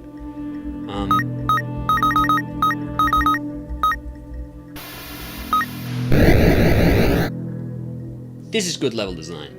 You walk in, and it's just straight away to the student.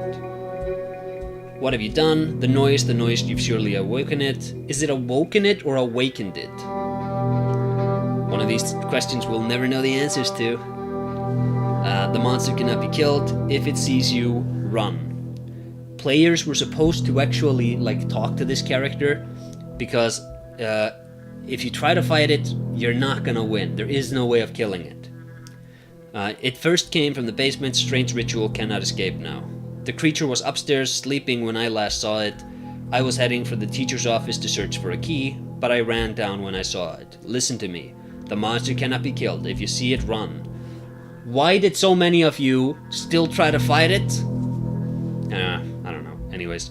Also, he's talking about upstairs and the teacher's room. And you look at the map and you're like, okay, teacher's room, 2nd floor. It's this. Here's the stairs. So you just do a little loop here. Seems fine enough, right? But I don't know, maybe the map should have been an automatic give. But then, like, I also, like, look at the trouble I went through for the map. Look at the little icon here. Compare it to, like, the actual image of the map. It's like, I put a lot of work into this, and nobody ever used it. So, like, I feel like I wasted my time. But at the same time, it's like, it's okay if the player doesn't look at all the stuff you do for them. If they want to make the game harder for themselves by not exploring, that's their problem.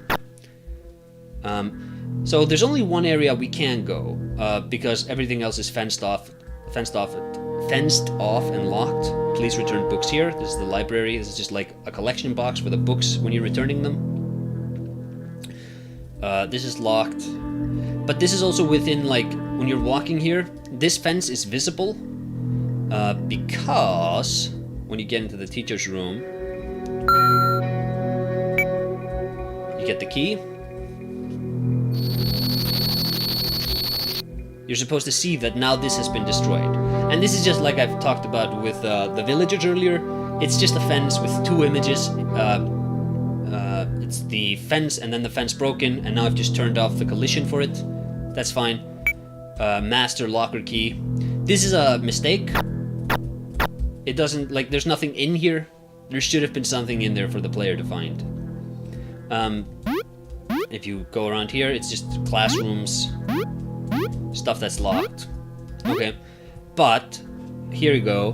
Maybe it also opens the locker in the reception room. And you go, oh, well, reception room. From the beginning, I'll go back there. Oh no, the kid is dead. Also, this is open now. This is that locker. But you'll see there's nothing here. I'm spoiling the magic for everybody. The monster has just spawned. Well, it hasn't spawned. It has always existed in the map. It's just way outside of the map. Classroom key. But now it exists. Like, I've moved it so that it's actually in the level itself.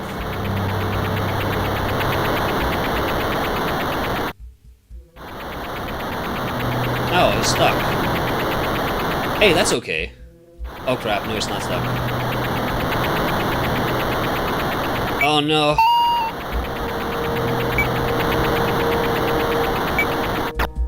Also, this sound he does, it shouldn't repeat this much.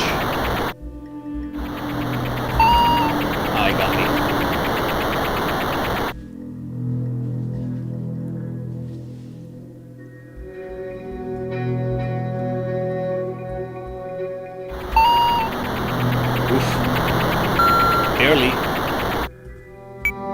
Careless students lease books from the library and never return them. Mundane, but even this I should make right. I feel like that's fine item description.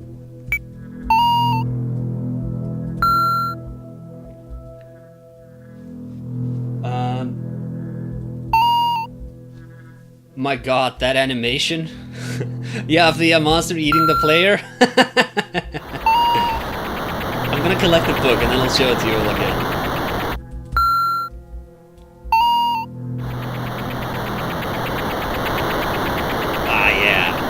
And here's the thing, it goes on for much longer.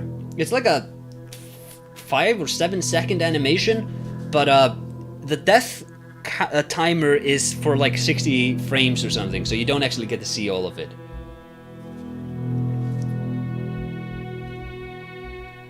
Also, the monster was supposed to follow you upstairs, but it doesn't, because I had to make a deadline and I couldn't have everything I wanted.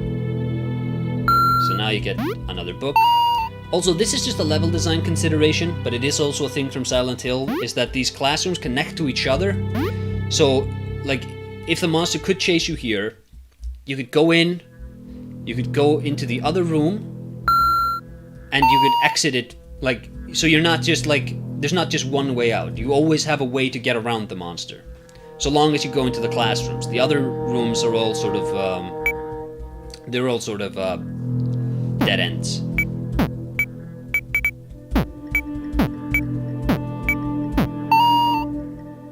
This has no like in-game explanation for why returning books would open up a door.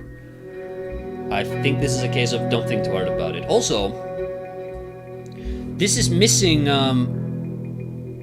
a doorway. There's supposed to be a doorway sprite here, but it's missing. Right? It's supposed to have like the same doorway sprite as this has. I love how you can hear the creature walking around while still in the room. Will there still be unlimited lives in the director's cut?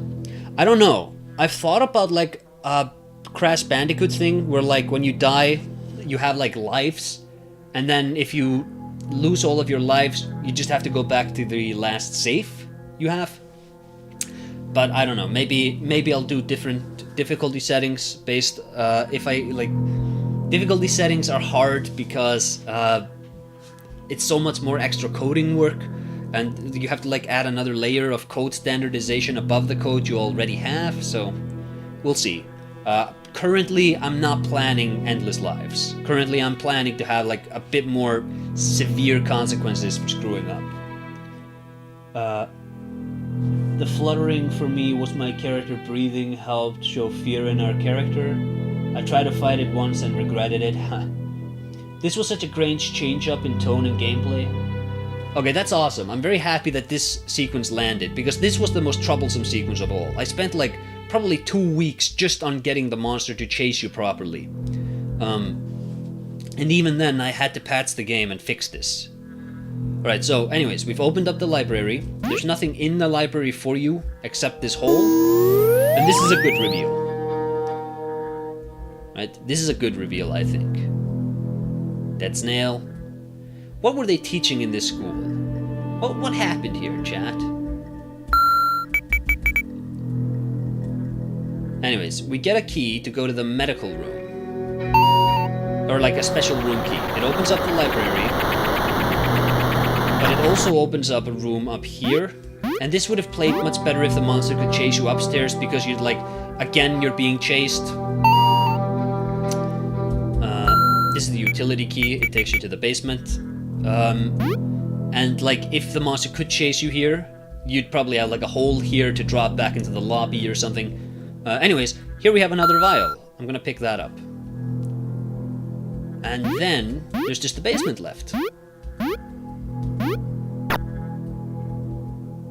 Also, the monster I don't think the monster can chase you in this area. I think, like, it's this turn here ends the monster's pursuit. Right? Oh. Yeah. It ends right there. It should have ended a bit earlier, though. I think it's like I think the edge for it chasing you is here, and the sprite just barely allows for it to go this far. Because you're supposed to be able to go downstairs and to walk here without the monster being able to get you. This is also a big coding error. I'll explain that in a bit though. So here's the basement, just some chairs, nothing special. Not a lot of rewards for exploration. I'm very sorry about that. We would have fixed it if... You see, that's kind of the problem with the game in general. This is a Silent Hill game, right? I designed it like a Silent Hill game. But it looks like a Zelda game, so people expect a Zelda game. And it's not a Zelda game. But when you engage with it as a Zelda game, I don't think it's that good. When you engage with it as a Silent Hill game, I think it's actually pretty alright. But I failed to measure expectations players would bring into the experience properly. And because of it, there's kind of a disconnect between the game and the player. And I think with the director's cut, I'm gonna have to meet players a bit more halfway on that one. There's like some rituals, sigils here.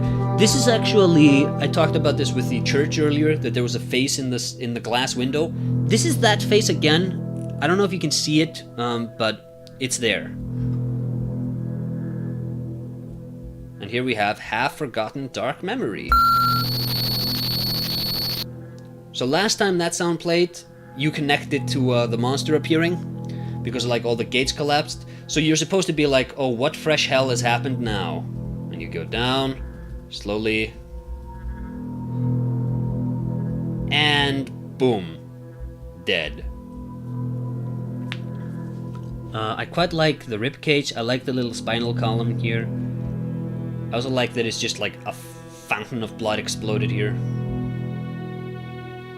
Yeah, I think this looks fine. Here's the issue. You're supposed to use every key on this door. And the reason for that is that you can't drop the keys, right? If you press Q on a regular object like this, or say the carrot, sure. Oh.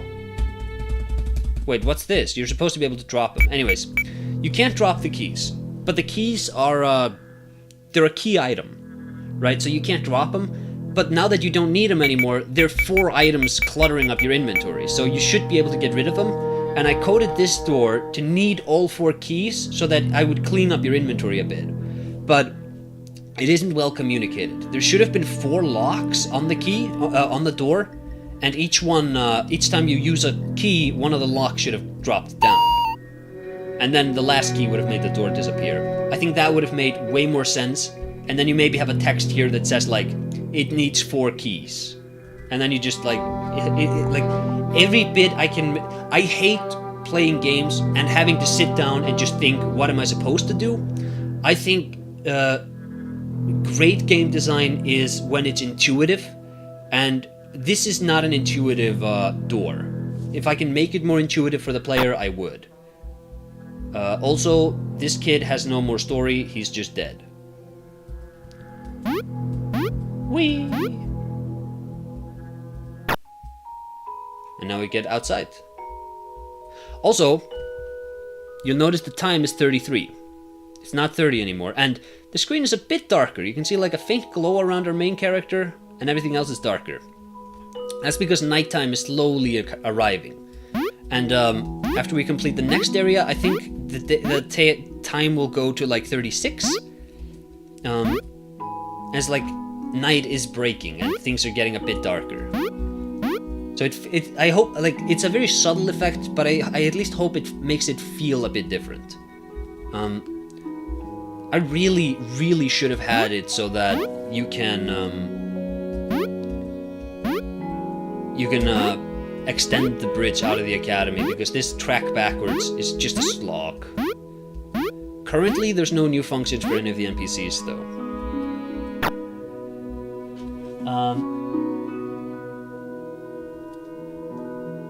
The work paid off definitely stands out. It's amazing. It's wonderful to hear. I was looking for ideas that you may have wanted to show with your games. With your game, it can look like Zelda, but I was expecting a FromSoft-esque story because it's you. I thought it was made to empty the inventory, but also added importance to what's behind. Yeah, I think that's also one thing it does. Even though that wasn't the intended purpose, it's to like you're like emptying out all of your school key items, and you're like, it's kind of telling you that there's nothing more for you here. Just get out to the next area, and you can actually see that. Oh wait, it still points you to the school? It shouldn't do that.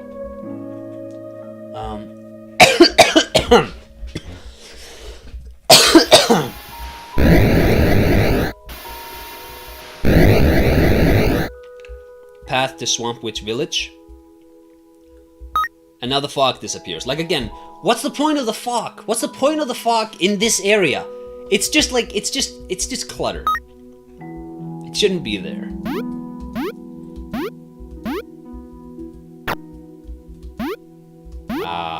Here's the sluggish rendering I was talking about. This is an area I really like. Like, actually look at this. This is so fun. It's just like a weird dark city. Also, if you follow the crates, they'll take you to where you need to go. This is another area that should have been bridgeable. Another gap which should have been bridgeable, I say.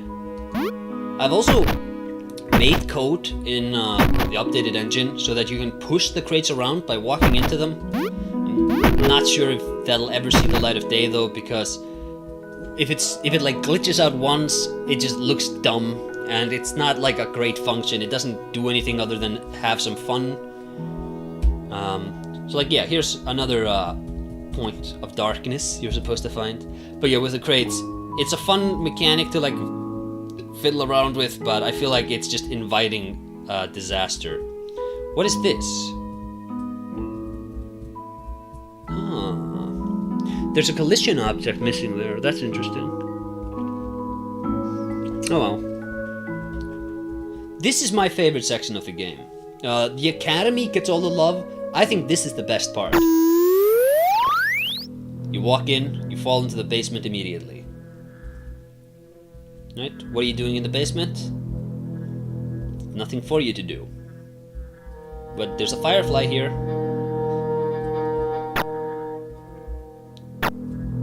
Alright, don't like that. Notice that little flicker of darkness when you walk upstairs? I hate that. Yeah, really don't like it. Here are some crates. If you walk upstairs, just the level continues.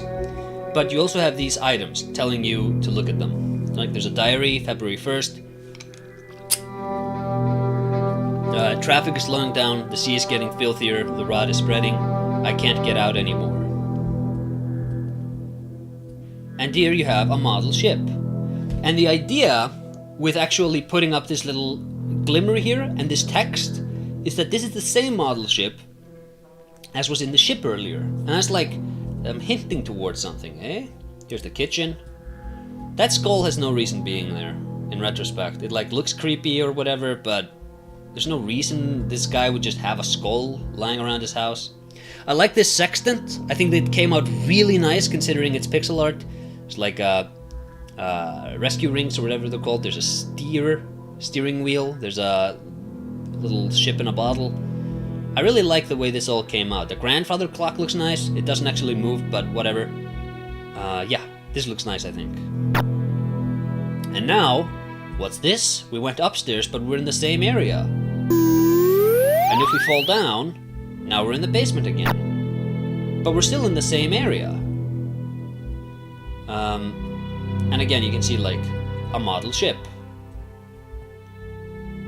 February 23rd, I see it everywhere now, the horrible stamp of vengeance, an invitation to madness. No one could ever absolve us of our sins. And now that you've read the diary, the next area unlocks. And it's the same area, right? It's the PT hallway, right? I think that's really fun. That's why this is my favorite area, because it's like, how can you direct a creepy experience with one room? March 30th, something has arrived to claim me. I hear it in the night. I think it found me because of that thing. Alright? But now, it doesn't open. Right? Like in PT, how you're supposed to just listen to the radio, and then you can advance, and then in the third loop, it's like, now you need to do something different. And it's like, what has changed? Well, the ship is gone. And now you can advance. Like, I love this progression layout for a game where it's not about fighting, it's about you noticing things in the environment being different.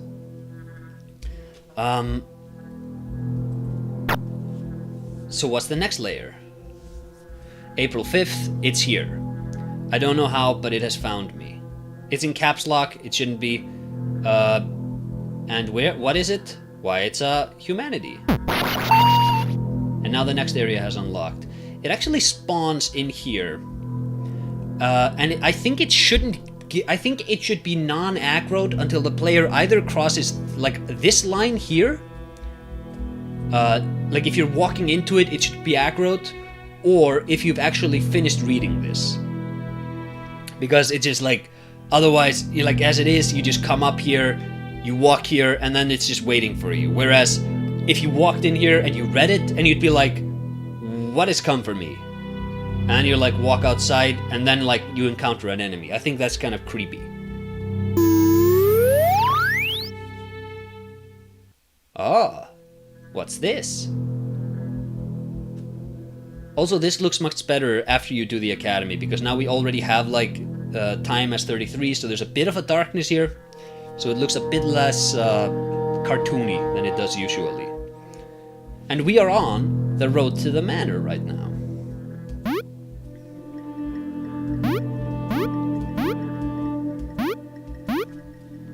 More snails slowly coming in shows the madness taking over my character. Being next to the clock so that nothing's moving is nice for the model ship. And now, we're back here. Now sadly, a lot of the progression just happens because you read the diary. There should have been more interaction with the environments. April 6th, it didn't kill me. Its intent was far more sinister. Even though I hid, I saw the creatures invade the manor to the north. That's what you were doing in the last sequence. You were walking in the swamp. You were following the track of the creatures to the north. And now, we're in the ship again. And there's no door here. Because there's no actual staircase in the actual ship here. And this is where it's revealed that it's like, yep, it's like you're in the captain's, he's the lighthouse keeper. There you have the boat. This is a poor design on my end. Captain's diary, in fading ink it says December 8th. How can it be that this backwater village stumbled upon a science which stumbled our educated men for ages, induced human evolution? We must bring back specimen to study, even though they were once ... The ink is too faded to make out anymore. This is a failure, because like you see the ship, and you see the glimmer, and you walk towards it, and you're just back here. This should have been a moment where you interact with the ship. It should have been like, look at the ship, and then you press it, and then you're back here, like where the ship used to be. And now, what do we have? Some snails started showing out. April 7th, I see they didn't come for me at all. They wanted the lighthouse. I know what must be upstairs that summoned the creatures to invade. I have to hide the light. So what's upstairs? Now we can actually go upstairs. This is supposed to be like a creepy moment.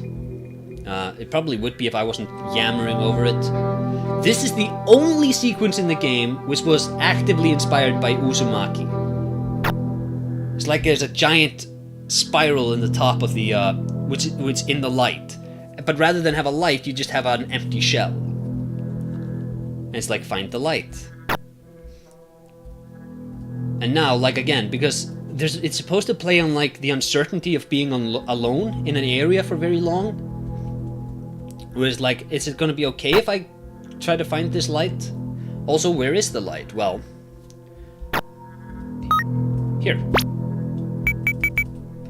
An unusually large firefly, though the light is almost blinding, I can't look away. So now, this is a bit of actual kind of, I had to think about how to direct this scene, because you need to go up, and you also need to have the basement in mind, because it's an important area coming up. So, you go upstairs, and it's still supposed to play on this idea of being uncomfortable and alone. I love this, that the firefly is just flying inside the little snail shell, or giant snail shell. And then you have the trail of blood. And you have this leftover skin. That's what this is supposed to be. This is not supposed to be a dead guy. The trail of blood keeps leaking downward, leading us downwards. I like the way it looks on the staircase a lot more than on the ground. Like it's dripping down a little bit. I think it looks quite nice. And this is bad direction, because the trail of blood takes you to the basement. You're actually supposed to go back in here first. Are you my punisher? Did you enter this spiraling horror to kill me? I no longer have the strength to reject you. I'll wait for you in the basement. I am so sorry for everything I did. Before we do that, this is a snail shell. This little corridor, right? It's a spiral which, like, it loops in on itself.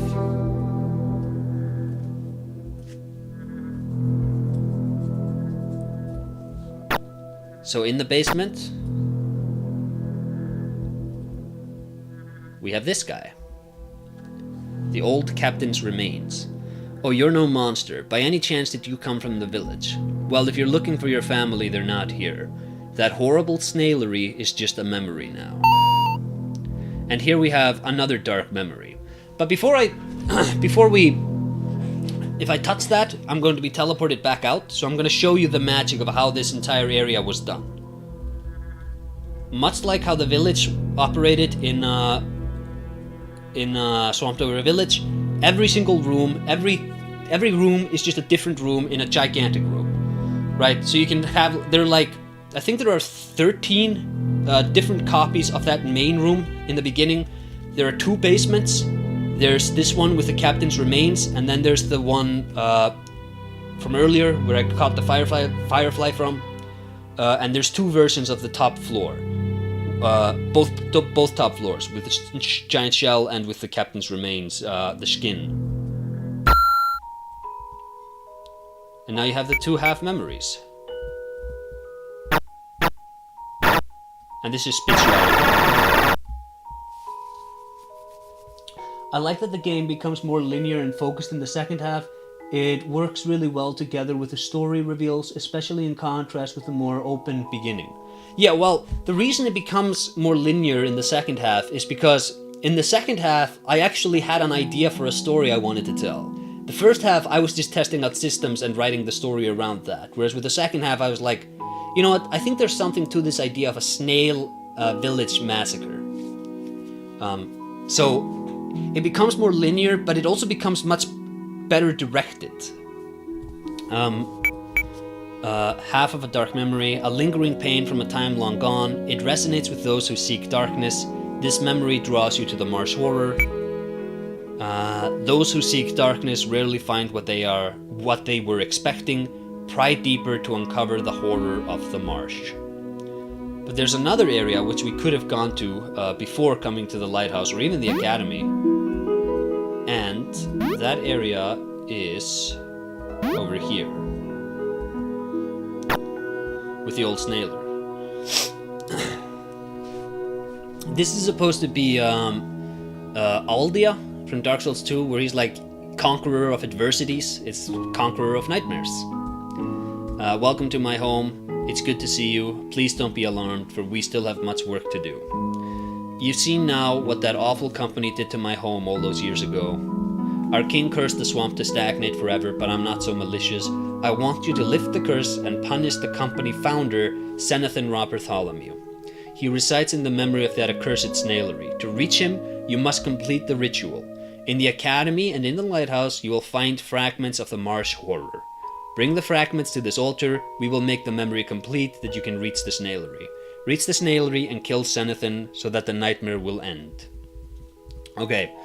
This name for the main villain of the game, Xenothin Robert Tholomew, it's like Nathan Bartholomew, but it's also like Senate and Robert. It's like mixed.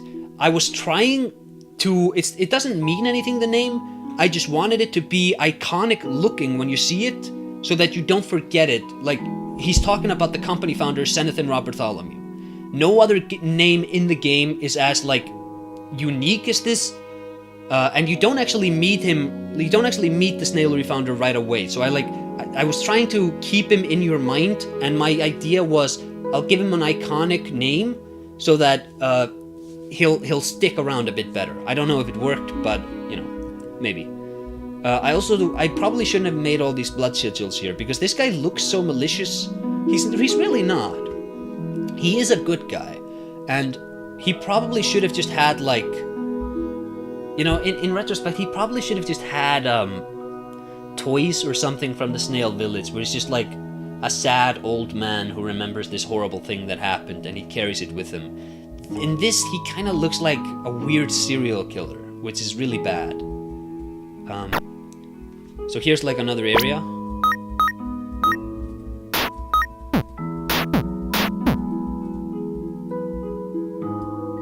Here we have the Night of Ravens again. You there, boy. This nightmare is unending. The squealing of pigs. Our king sent us here to find darkness. I've now seen the horror of the swamp with snailery. And yet there is a deeper darkness still. Here we have another enemy.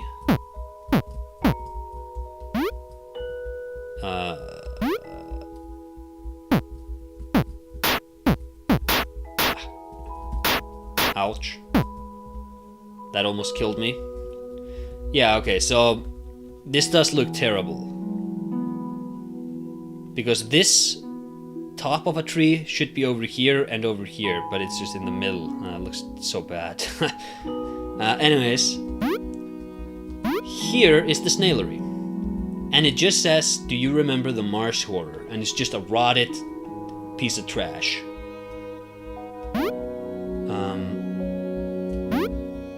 If you actually explore here, this is the swamp we walked in earlier in the lighthouse. I don't know, like, because of the way it's set up, I think players may or may not like see all of it before they interact with everything, so they can feel a bit lost, but you know, it's a trade-off, I guess. Not much you can do. This dock doesn't have anything going for itself. There's a line missing here that I've already rectified in the director's cut. Don't worry about that. But this is for the ship from the snail village. It's supposed to, like, it would dock here and bring all the passengers with it. So now we just need to complete the ritual. Memory of horrors best forgotten. This door is gone. You can't go back now. And this door doesn't open until you pick this up, because this is a big key item. Cross the borderland of dreams at your own risk. No man crosses the same river twice, for it is not the same river, nor he the same man. That's very deep. Time has moved to 38. And now it's like nighttime. It's quiet. And the fireflies are out. Look at this. The snailery. It's not a desolate, rotten crap hole anymore. Probably should have had the ship show up here. Maybe not, like, you probably shouldn't be able to access it, but it should have been there to try to connect that better. I like this sequence where it's like everything just shuts up for a moment. So I think I did a good thing in not having like enemies or anything here this time around. Because this is actually not the same room as I was just in, fighting the enemies here and showing you the marsh up there.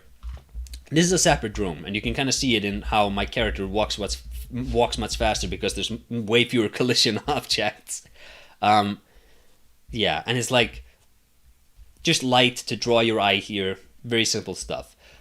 One thing I'll note is that their image of the snailery is a snail in 3 axes. I think that looks kind of nice. Yeah.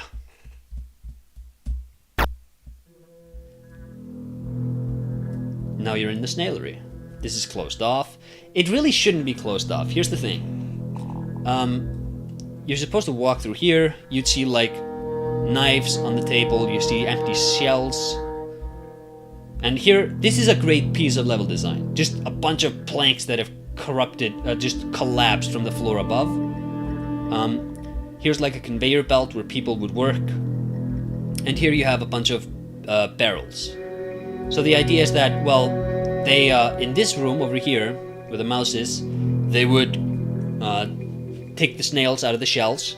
Here, they would move to packaging, and here are the snails. Right? So they've just farmed the entire village, the snail village. But I closed off the area so to make you walk through this factory. I shouldn't have done that. There's really no reason to have done that. And also, I made another choice which I shouldn't have made. The floor shouldn't collapse down here. There's no reason not to let the player walk outside if they want to. It doesn't change anything.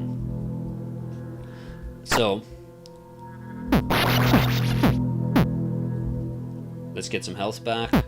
Luckily, the pathfinding for the enemies is really bad. Snailery spreadsheet. Deliveries are slowing down, scarcity is pushing prices to a point where no one is buying. In our opinion, it's time to drop the facade and turn the village into a farm. That's what all of these spreadsheets say, by the way. Like the little quill pen I made, that's fine. Here are some chests. This was originally a giant stack of treasure and gold to like indicate how much money they had. It just looked like garbage, so I just decided, chests, that's fine. People would just think that that means like a lot of money. People got mad that they couldn't open it. That's fair. This is the floor that fell down on you when you walked into the entrance. Walked upstairs, I should say. This is the massive... this is where the floor panels collapse down in the snailery factory downstairs.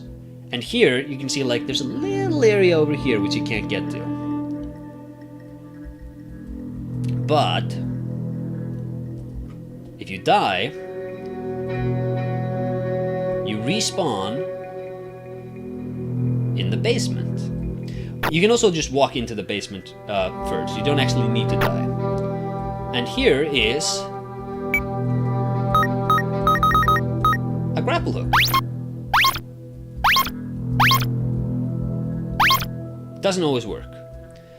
This is the most janky thing in the entire game. It's a great fun little mechanic, but like it doesn't do great at... I like have to code elevation very specifically if I want to include it in an actual retail build of the game. And it's just like as you can see, it's kind of just weirdly irresponsive at times, so I don't know. I don't know if this one's gonna make it. If anyone here is from the Snack Covenant visiting us, here's the little slug that cannot lie, making a surprise cameo. Otherwise, this area, you can't actually go in it. It's just supposed to be on the border. You can kind of see just a whole huge heap of snails, snail shells, and it's like, look at how much death they cost. Yeah.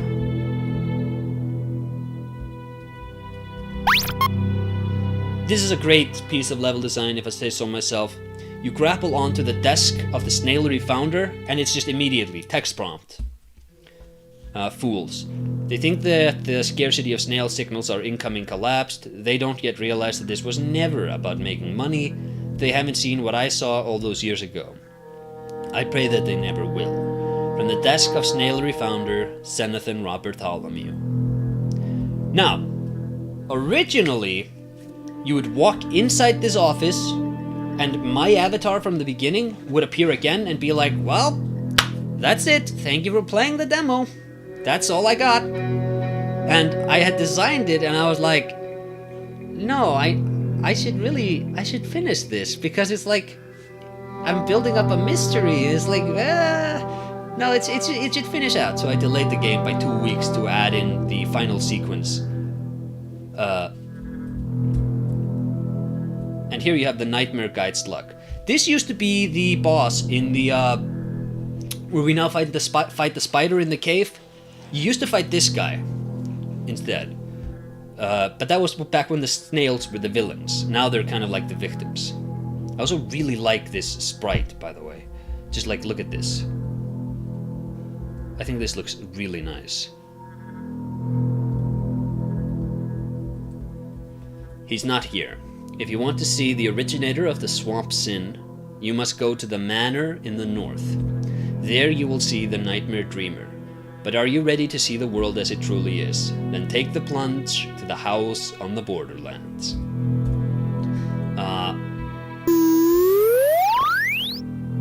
And now we're back here. Those 2 weeks are worth it for the payoff. Yeah, I think, like, I've seen some game demos where they're like, at the end, rather than conclude the story, they're just like, that's all we got, sorry. I hate seeing it. It's like, how dare you? Like, you need to actually conclude it. You can't just end the story like this. I think it would have really soured people's opinion on the game. So earlier, this sent us back to the lighthouse, but now we can actually access this area. You see, like, old boats rotted out. Get some health. That's fine. The other side of this bridge. And the dreamer still dreams, so you can't actually go across it unless you use the debugging tools. There's a knight statue here. That's fun. Right, so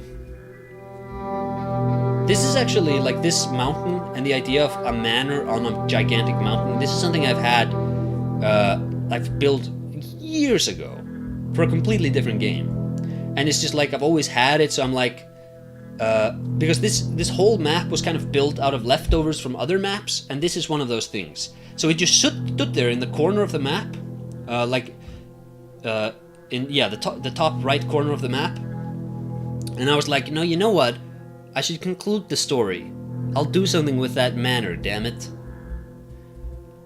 Here you can see the same malicious trees as in the entrance to the now dummied out extra section with the house from the old story of the game.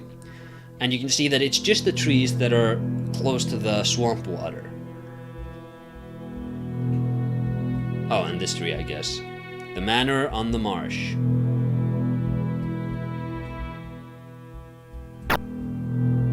And now we're inside. A couple of snails. There was a gigantic dining table. A bookshelf. This section is almost wholesale lifted from The House on the Borderlands, which is a great book by William Hope Hodgson. I recommend people read that. That's also, the Knight of Ravens earlier talked about the squealing of pigs. That's from that book. And also the monster that followed us in the school. Internally, that's called O-Boss, Object Boss, Pig Monster. That's supposed to be a pig. It doesn't look at all like a pig, but it's supposed to be like a gigantic upright pig monster, which featured prominently in that story. Now we just have the top floor. I don't like the wall textures, actually. I think the green kind of just makes it look weird. It should be more dark, I think. And the floor panels should be way more like faded out and rotted. I think that would work much nicer. Sorry. Xanathan's first diary. The mind is both the cave and explorer, a tool to examine itself. I have made ether of the cave and in so doing lifted the restraint of thought, but I wonder if I see truth, is it really truth? Or have I made ether of my explorer as well? So the idea I was trying to get here, I'll finish the diary and then I'll talk about it. In my dreams I see the cosmos collapse into a green sun, that's obviously from House on the Borderlands. The spiral shape of galaxies reflected in minuscule creatures like snails. I see disarray, madness, a natural law we must overcome. I see its defenders and know what must be done. We must break through the wall of sleep. All that is perception, which I will overcome by shifting the parameters of thought. To do that, we must evolve our bodies and our minds.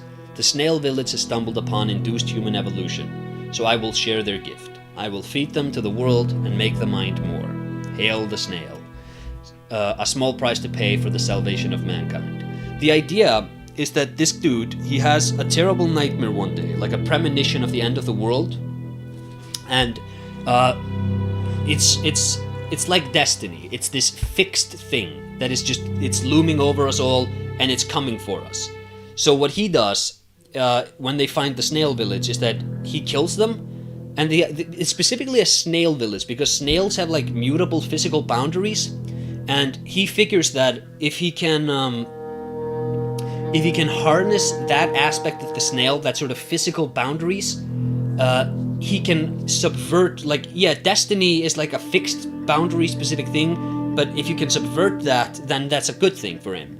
But what has happened, and you can see it here when he talks about like making either of the mind and cave, that's a really poor way of putting it, but it's that he has, now that he's kind of evolved his body and his mind, like he's made his mind more, so he can exist in nightmares and dreams, and he can like fracture the memory of the swamp incident into two and hide those aspects to like keep the snailery horror hidden. But in doing so, he's also fractured himself, right? That part of himself that is himself. So like, it's not just that he can now move beyond worlds and stuff, but it's also that he's kind of lost because he doesn't have a fixed being anymore. And so while he managed to like subvert the destruction of the world, instead of like destiny coming and claiming everything, it's just sort of become a stagnant and rotting thing. And now we have the man himself up there. He's actually, if you zoom in on him, I'll actually give you a better look with some of the lighting. He's crying. There are like periodically little tears coming out of his eyes. And he's the only other NPC, I think, who has eyes. There are no stars in the sky, but the marsh glows with luminous snails. A marsh of madness. Before the nightmare, I used to dream. Then I saw the horror and knew what I needed to do. The snails will destroy us, so I decided to destroy them first, even though they were once human. This is not actually... Okay, so again, the idea is very poorly conveyed. There are two Zenith and Robert Bartholomew's, so we'll just read on. The spiral is insanity, and the snails carry it where they go. In that place, I saw the end of times. I sat upon a golden throne and looked as time became inverted. Then I saw the spiraling madness and knew what I had to do. I awoke from my trance and set about to save us. But when I went back to the throne, I saw myself still sitting there. I am just a thing that walks among men, but the real me is still down there. If you seek darkness, take the leap into the well. And like you can see the well down there. And so yeah, it's like the real him is still down there because his mind, his self, his body, it's all fractured and all over the place. And I really like this visual of like something pooling out of a well. So yeah.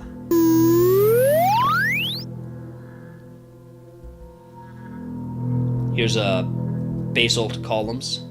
These look really nice, by the way. I think.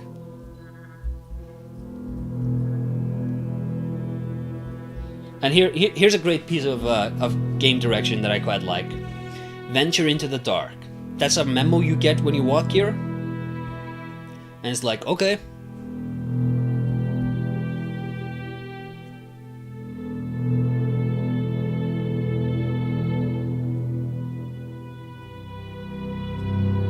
And there's the golden throne. And it says to never forget the marsh horror. Now, just cut his head open, and we're gonna drop the memory of horrors inside of his head. I didn't plan this. I just had the memory, and then when I was designing the sequence, I was like, oh hey, why don't I have the player drop the memory into his head? And also, there's a white screen going to appear again. It appears too quickly because he has a longer animation where like he wakes up for a moment after I do it, but that's covered now by the white screen, so that's something I need to fix. Also, notice the face again. This is the face from the church and the ritual sigil.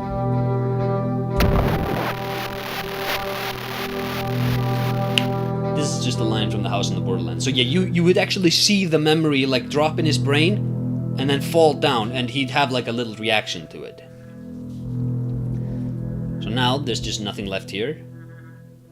And the message to venture into the dark is the same. So it's like, was this the venture into the dark, or is this the venture into the dark? Dun dun dun. And we're back at the church. There's no, like, this doesn't actually do anything this time. Just a fun little thing you can do. Now there's no way to get down, except, oh, what's this? It's what I talked about earlier with the glass window, where I had to fix it, because I gave it a function, and now it's broken. And you can, like, fall out. And now it's just like, this is the priest.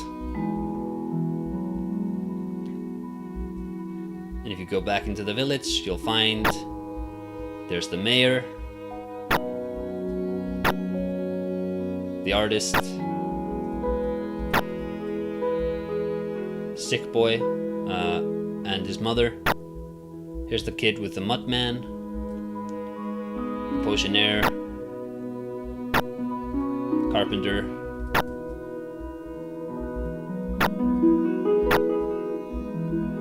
yeah, this is the empty house. No, this is the empty house. Oh yeah, this was the librarian. She's already following me. And now the swamp it's all flooded now. Snail's dead, or sleeping. You can headcanon whatever you want. But yeah, it's all been flooded. Because of what we did. And like, the curse of the snaillery is over. Shayna is gone. I couldn't put a shadow there for her, because she's like a friend of mine in real life, and I don't want to kill my friends in a video game. These things don't attack you. They're not hostile. You can't lose health to them. I think there's one which you can accidentally. I think it's the mayor. But yeah. Also, like, the cave is gone. Prison is locked again. This doesn't have collision objects. A collision for some reason. Whatever. And you can, like, see snails all over the swamp.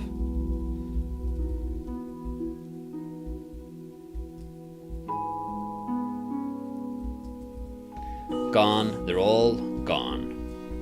In the end, the nightmare consumed them all. I wonder, though, has the Mars horror ended, or does it go on forever? A spiraling madness.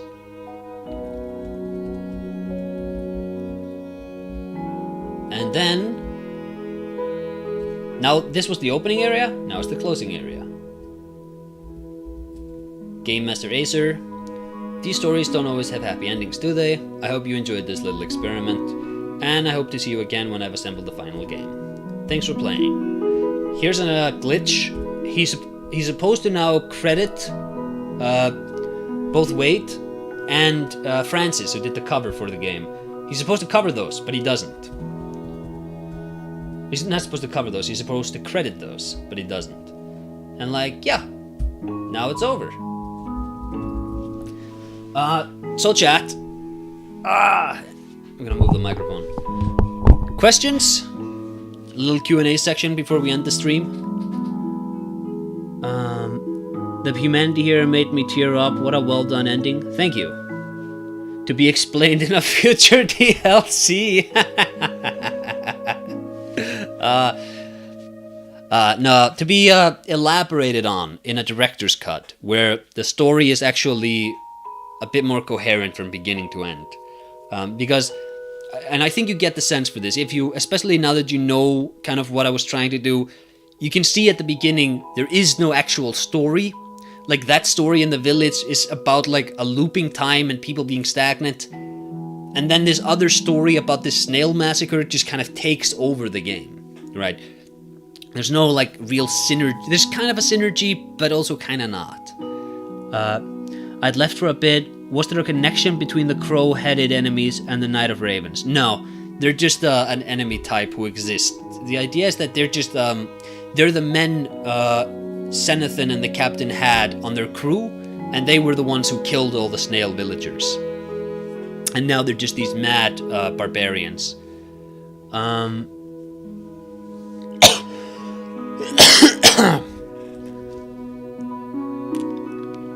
Literally putting the memory into his head. Yeah. Another thing I want to talk about, just some changes that I'm totally gonna do. I'm adding a menu. You can like do a new game and all that stuff. You do have octagonal movement. Some people complained that there wasn't octagonal movement. There is octagonal movement. There just isn't octagonal movement animations. I fixed that. I have a much better animation setup now. Save points. I'm doing save points in the game. I'm using ini file, so it's gonna be kind of a nuisance to actually code. Hopefully it's just gonna be fine though.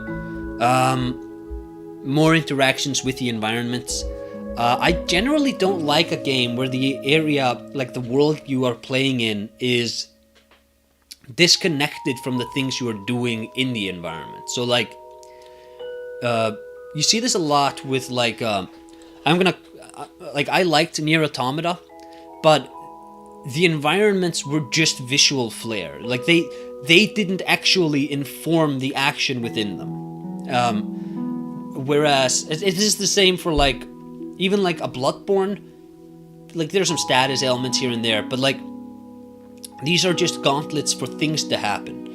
Whereas something like Silent Hill does this much better because of like very detailed, very well thought out item placements, and you know how they play with enemy placements and scripts, how they script the enemy encounters and the narrative, how the narrative progresses throughout those levels. Just great game direction using level design, and the levels are such a big part of the atmosphere there, and they are like in those in Nier and in Bloodborne, but much more so than just be gauntlets for combat in, I would say. And that's something I really want to bring out of this, because I think there is a pretty good game in this. I just need to bring it out more, I think. I enjoy piecing the story out of any little details I can get. Sometimes it pays off, but other times I'm like, well, yeah, that was just a tree. Lol. It feels like everything has a purpose, even the little details. Yeah. And I think that goes into what I was saying with bringing the environment more into how the game plays, is that the more like the world is a part of the experience, the more cohesive it all feels, and the more it actually no one is ever gonna ask, why are there so many flowers here? Like, there's just flowers. But if you actually go through the trouble of standardizing, like, only these flowers grow here, if your game world is really fleshed out and the interactions you have within the world are really really informed by what the environment is, more so than just the environments being combat gauntlets, all of a sudden those sorts of little touches start to matter a lot more, and you can actually tell a story with just, oh, this lotus only grows in the old snail village or whatever. Well, great work finishing a build of the game, and better yet, releasing it to the public to get feedback. Thank you. Yeah. Now in June, I'm just gonna do the SNAIL Director's Cut. It might bleed a little bit into July, hopefully not too much. Yeah, gonna release that as like a retail product, because I want to get to know the Steam store from like the dev end. I really don't want to have to release my next game on that. And my next game, by the way, I think it's like 50% done. About 80-90% of the mechanics, the gameplay stuff, the code, scripts, all that, about 80-90% of that is done. About half the actual level design is done. I just need to like I have to create like the overworld that connects everything, and I have to like put items in the world. I have to place enemies in that, so that's a lot of work, but most of the hurdles have been overcome, so I'm really optimistic that I'll get to release that this year, hopefully in December. Otherwise, like Q1 next year. And I really think that game is going to be something special. Spoiler alert, Silent Hill 4. This is Silent Hill 1. That game is Silent Hill 4. Because I think Silent Hill 4 is one of those great games which... it's such a great game, and it's just not. It's like, it just needs a little bit of recalibration to really shine. And I'm hoping that I can take what I really liked about Silent Hill 4 and make it shine a bit more in the next game. But yeah, thanks for watching, everyone. I'm going to go get some dinner soon. And yeah, the link to this game is in the description. It's available for free on itch if you want to test it out yourself. And like I said earlier, if you want to stream it, just like message me wherever. I'll tweet it out. I'll send people your way to check it out, because I am also really interested in people's organic sort of reactions to these setups, because I want to see, like I said then, what comes as instinct, what doesn't. So yeah, thanks for joining me, everyone. I'll see you later. Bye-bye. Also like Discord if you want to join the post-stream chat. I don't know if it's going to be that active though, because I really need to get something to eat. Bye-bye.